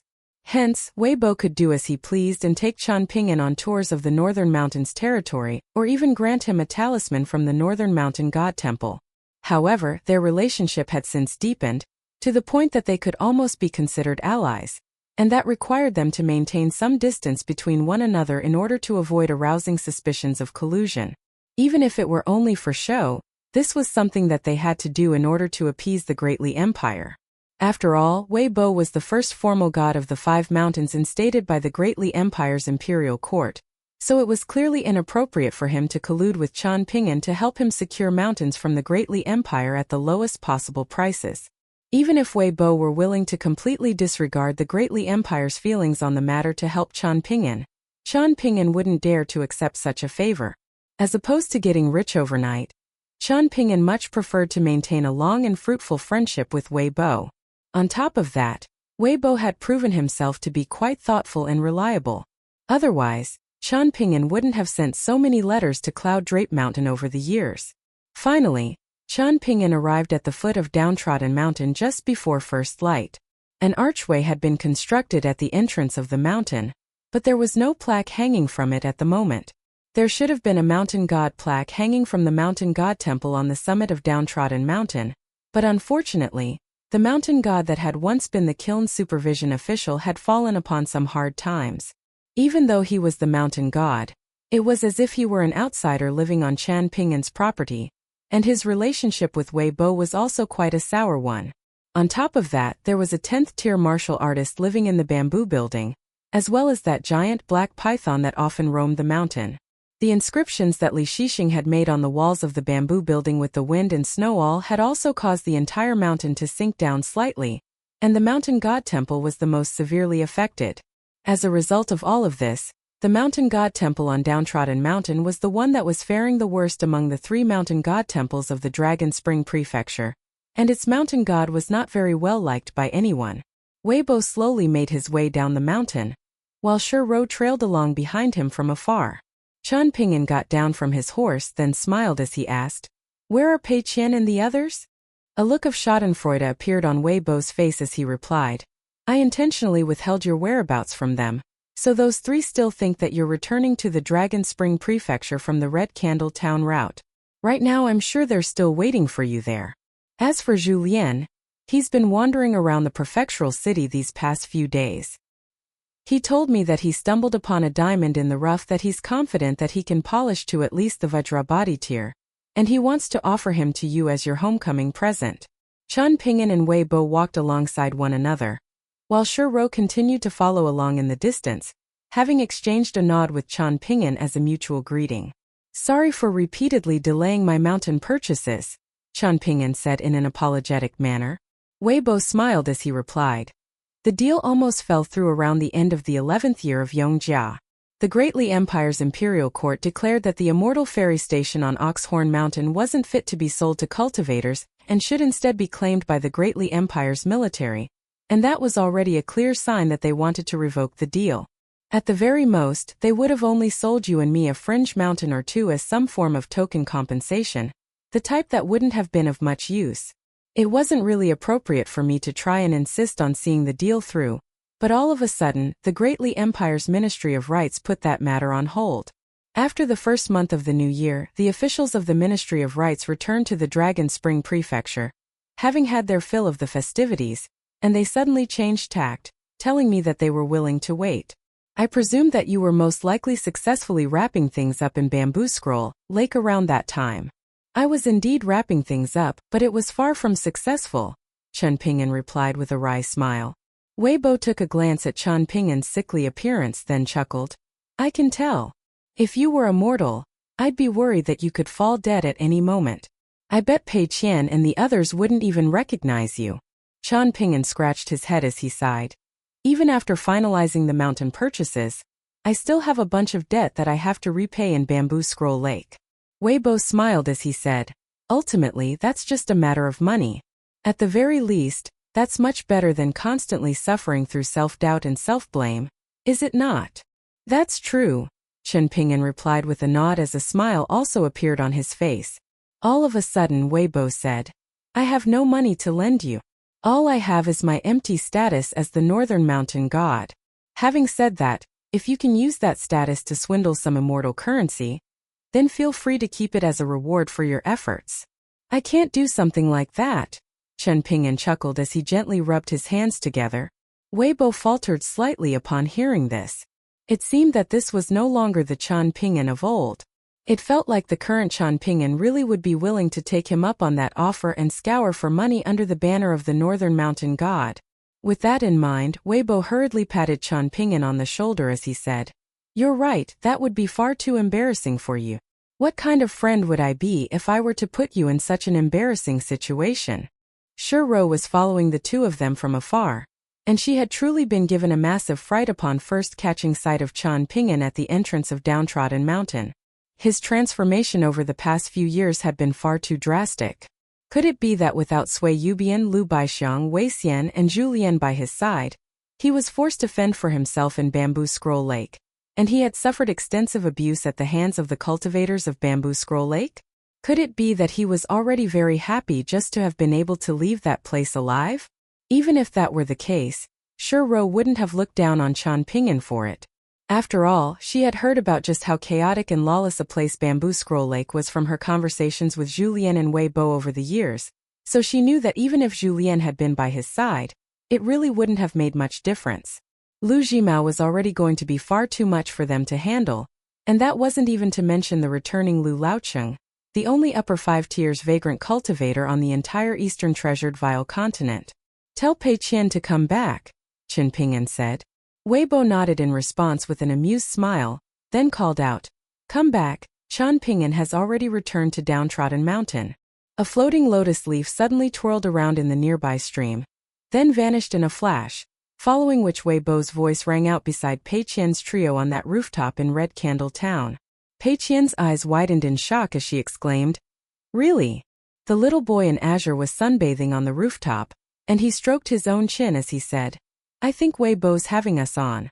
"Surely Mr. Wei wouldn't lie about something," the little girl in pink mused. All of a sudden, Pei Qian sprang to her feet and clenched her fists before gently bumping them together as she exclaimed, "My master truly is amazing. He managed to sneak past us completely without our detection. How amazing is that?"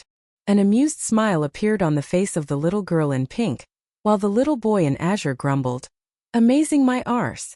We waited here so many days for him for nothing. As soon as I see him, I'm going to ask for red packets from him, and I'm not taking no for an answer." Pei Qian turned to the little boy in azure as she grabbed onto the hilts of the sword and saber strapped to her waist, then said in a meaningful and heartfelt manner, "You may be my friend, but my master is the most important person in my life. If you continue to be so unscrupulous and constantly think about how to extort my master for money, then I'll be forced to claim your head." As usual, she was speaking in a manner much more suited to someone many years her senior. The little boy in azure rolled his eyes as he scoffed, "You're going to claim my head with your half-arsed martial arts? I'd like to see you try." Pei Qian shook her head as she said, "I'm friends with that old cook. I can ask him to kill you, then claim your head once you're dead." The amused smile that the little girl in pink wore quickly turned to a look of anxiety, and she was worried that a physical altercation would break out between the two.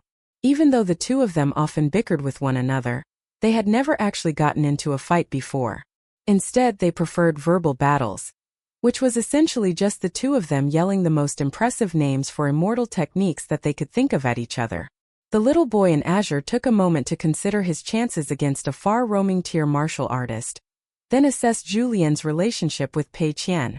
It then also dawned on him that Weibo also seemed to have been rather fond of Pei Qian, and with that in mind, he was forced to take the approach of appeasement as he sprang to his feet and said with a fawning smile, "Don't be like that, you should learn to take a joke. Qian Ping'an is your master and also mine, so we're basically family, and family members shouldn't threaten other family members with decapitation on a whim. Don't forget that I'm a great flood dragon that has met even the third branch master of Taoism before, and just for that alone, you should give me some more respect, so don't go saying such hurtful and immature things in the future." "I wasn't joking around with you at all," Pei Qian said in a serious manner. "People from the cultivation world like myself never make promises that they can't keep." Yes, whatever you say," the little boy in azure replied with a nonchalant smile, while the little girl in pink heaved a sigh of relief. Thankfully, the two of them hadn't actually turned on each other. Otherwise, she had no idea how to act as a mediator. The three of them skipped over the rooftops of Red Candle Town and quickly departed from the town to enter the mountains, where a giant black python slithered forth, leaving a deep trench in its wake. Pei Qian jumped onto the black python's head, then sat down with her legs crossed, while her bamboo sword and bamboo saber rested on her legs. The little girl in pink sat down onto the middle section of the black python's back, while the little boy in azure stood on its tail. A glum look flashed through his eyes as he cast his gaze toward the slender Pei Qian seated on the head of the black python. Just now, he had once again felt the natural sense of pressure that she had over him, and it was far from a pleasant feeling. The first time he had noticed this sense of pressure from Pei Qian was back when they had trapped that dog spirit together in the mountains. At the time, there had been scraps of wood and grass all over her body, and there were also several small scratches on her face where her skin had torn open by branches, but after finally capturing that dog spirit, she had been completely oblivious to her own minor injuries. In that moment, the trapped dog spirit had occupied the entirety of her attention, and she was hunched over like a prowling predator as she slowly drew her saber from its scabbard with a fervent look in her eyes. With each successive inch that her saber emerged from its scabbard, the fervent light in her eyes would glow a little brighter. It was from that moment forth that the little boy in azure knew not to regard Pei Qian as just a little girl who didn't know anything. At the time he had also been quite perplexed.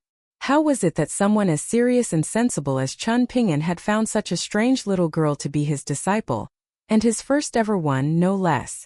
The black python from Go Table Mountain continued to slither its way back home, while Pei Qian, the little girl in pink, and the little boy in azure were all lost in their own thoughts.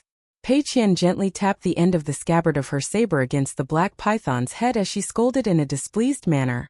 "Don't slack off. Hurry up or I'll practice my deranged demon sword techniques on you."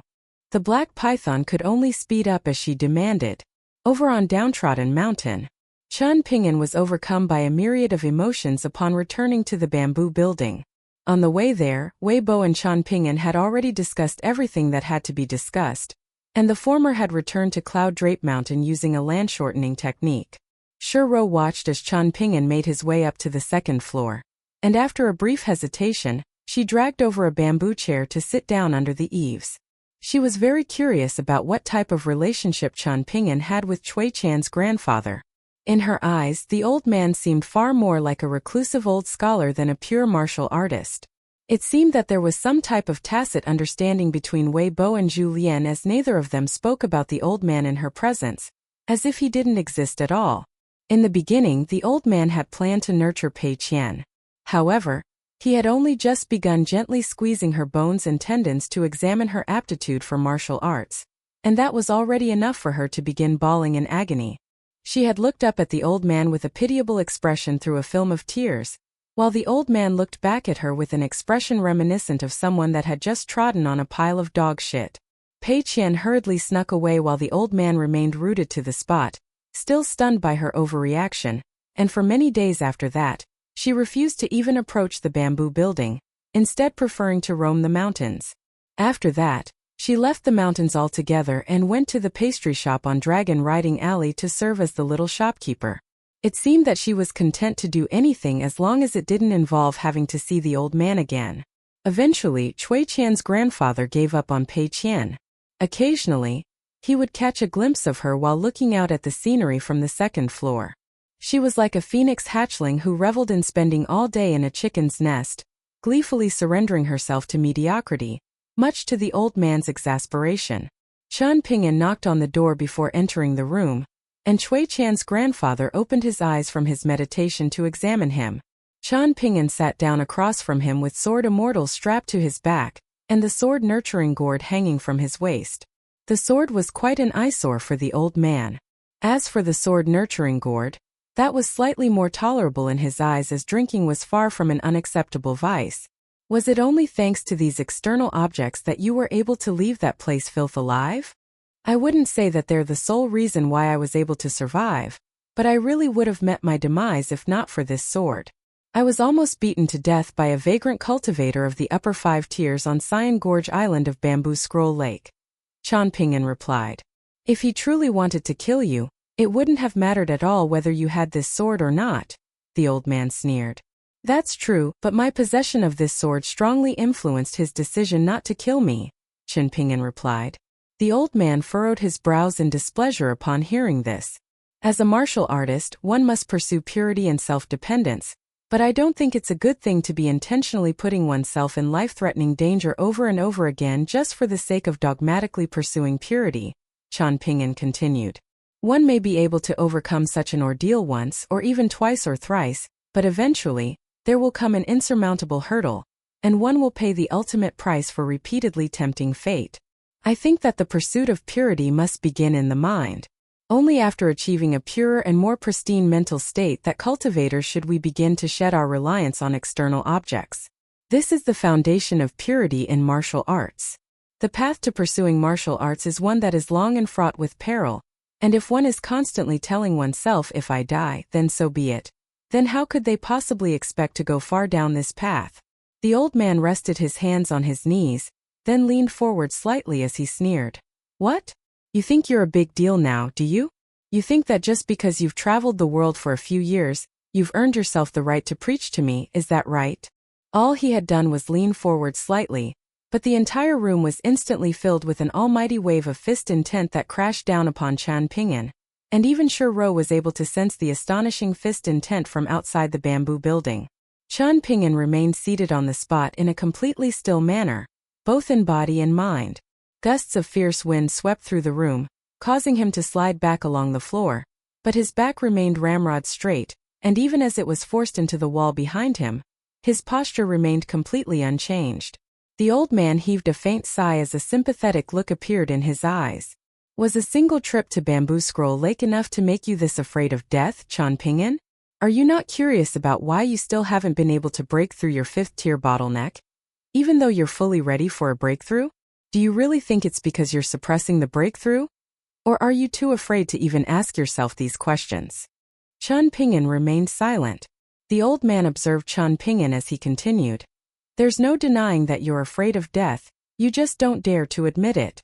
Of course you have many reasons to fear death, and I won't fault you for that, but that's what's so complicated about life. Sometimes it doesn't matter whether what you think is right or reasonable. Your principles are correct, but unfortunately, you can't use these objectively correct principles to convince yourself and overcome your subjective biases. At the moment you want to become a swordsman, and that thought is taking root deeper and deeper in your mind. I'm guessing that during these few years that you spent in Bamboo Scroll Lake, a certain thought has often surfaced in your mind like a fleeting shadow, one that has had an impact on you, but you're oblivious to it. You feel like martial artists don't seem to be all that powerful, and that they're outmatched by sword immortals, who seem to both be more powerful and more flamboyant. This is an understandable idea for you to develop. After all, you've never seen me truly display the full extent of my power, but you've traveled to the Sword Immortal, and I'm sure you've seen a great number of sword immortals there. Chen Ping'an opened his mouth, seemingly intending to raise some objections, but ultimately decided against it. The old man smiled as he continued. I nurtured you with my fists, and every single punch I dealt upon you was precise and purposeful, pounding out the smoothest possible path for you to reach the 3rd tier. Hence, while it's true that you had to endure immense physical torment, you were able to make very smooth and steady progress. In the process, I didn't cause any lasting harm to your body, nor did I negatively impact your mental state at all, and I can confidently say that there are very few people under the heavens capable of replicating this feat. However, the sword immortals that you witness don't have anywhere near the same regard for your mental state.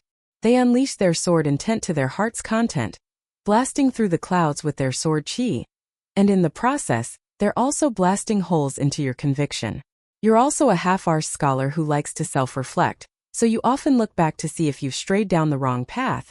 But whenever you do, you're forced to look into those holes, which are like bottomless abysses that attempt to suck you in whether you like it or not. Chen Ping'an nodded as he replied, I already came to this realization back in Osmanthus Island. The sword strike that Suyu unleashed in the Flood Dragon Trench had a very big impact on me, as did Wei Jin's sword strike to split the heavens and the one unleashed by Fan Junmao while flying to the Osmanthus Island. Unlike what you said, I wasn't oblivious to all of this. In fact, I've been intentionally trying to smooth over these holes in my mental state ever since I entered Bamboo Scroll Lake. You're trying to smooth over those holes, you say? What you're doing is throwing stones into a well, while having to be careful not to make a splash. When will you ever be able to fill the well? The old man guffawed. A look of realization appeared on Qian Pingan's face upon hearing this, and he wiped the sweat from his forehead as he asked, "In that case, what should I do, senior? Luke's trip to Bamboo Scroll Lake hasn't just made you physically frail, it's also made you even dumber than before," the old man sneered. Qian Pingan was unbothered by these scathing remarks as he continued to stare at the old man in earnest. The old man was silent for a moment, then said, "Thankfully, some things haven't been completely lost. Otherwise, you would truly be beyond saving." The old man raised fist and said, "Martial arts."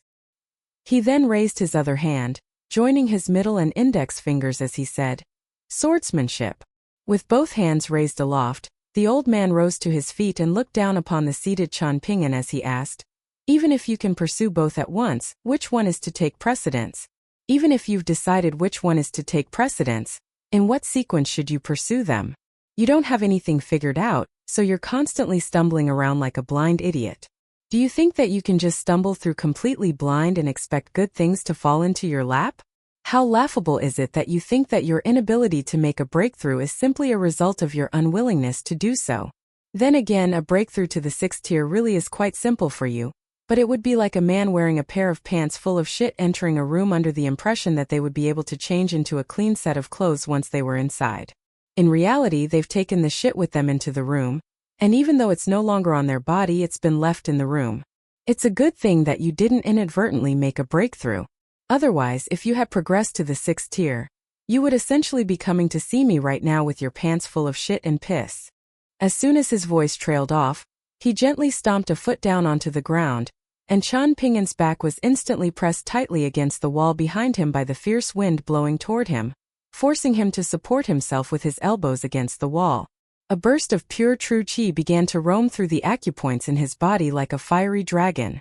The old man peered at Qian Pingan through a pair of narrowed eyes for a moment, and he remained standing on the spot as he suddenly raised a foot before aiming a kick in the direction of Qian Pingan's forehead.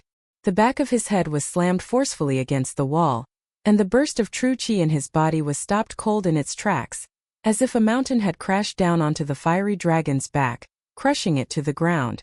Qian Pingan, have you not wondered why your body hasn't fallen apart even after 3 years without any fist technique practice?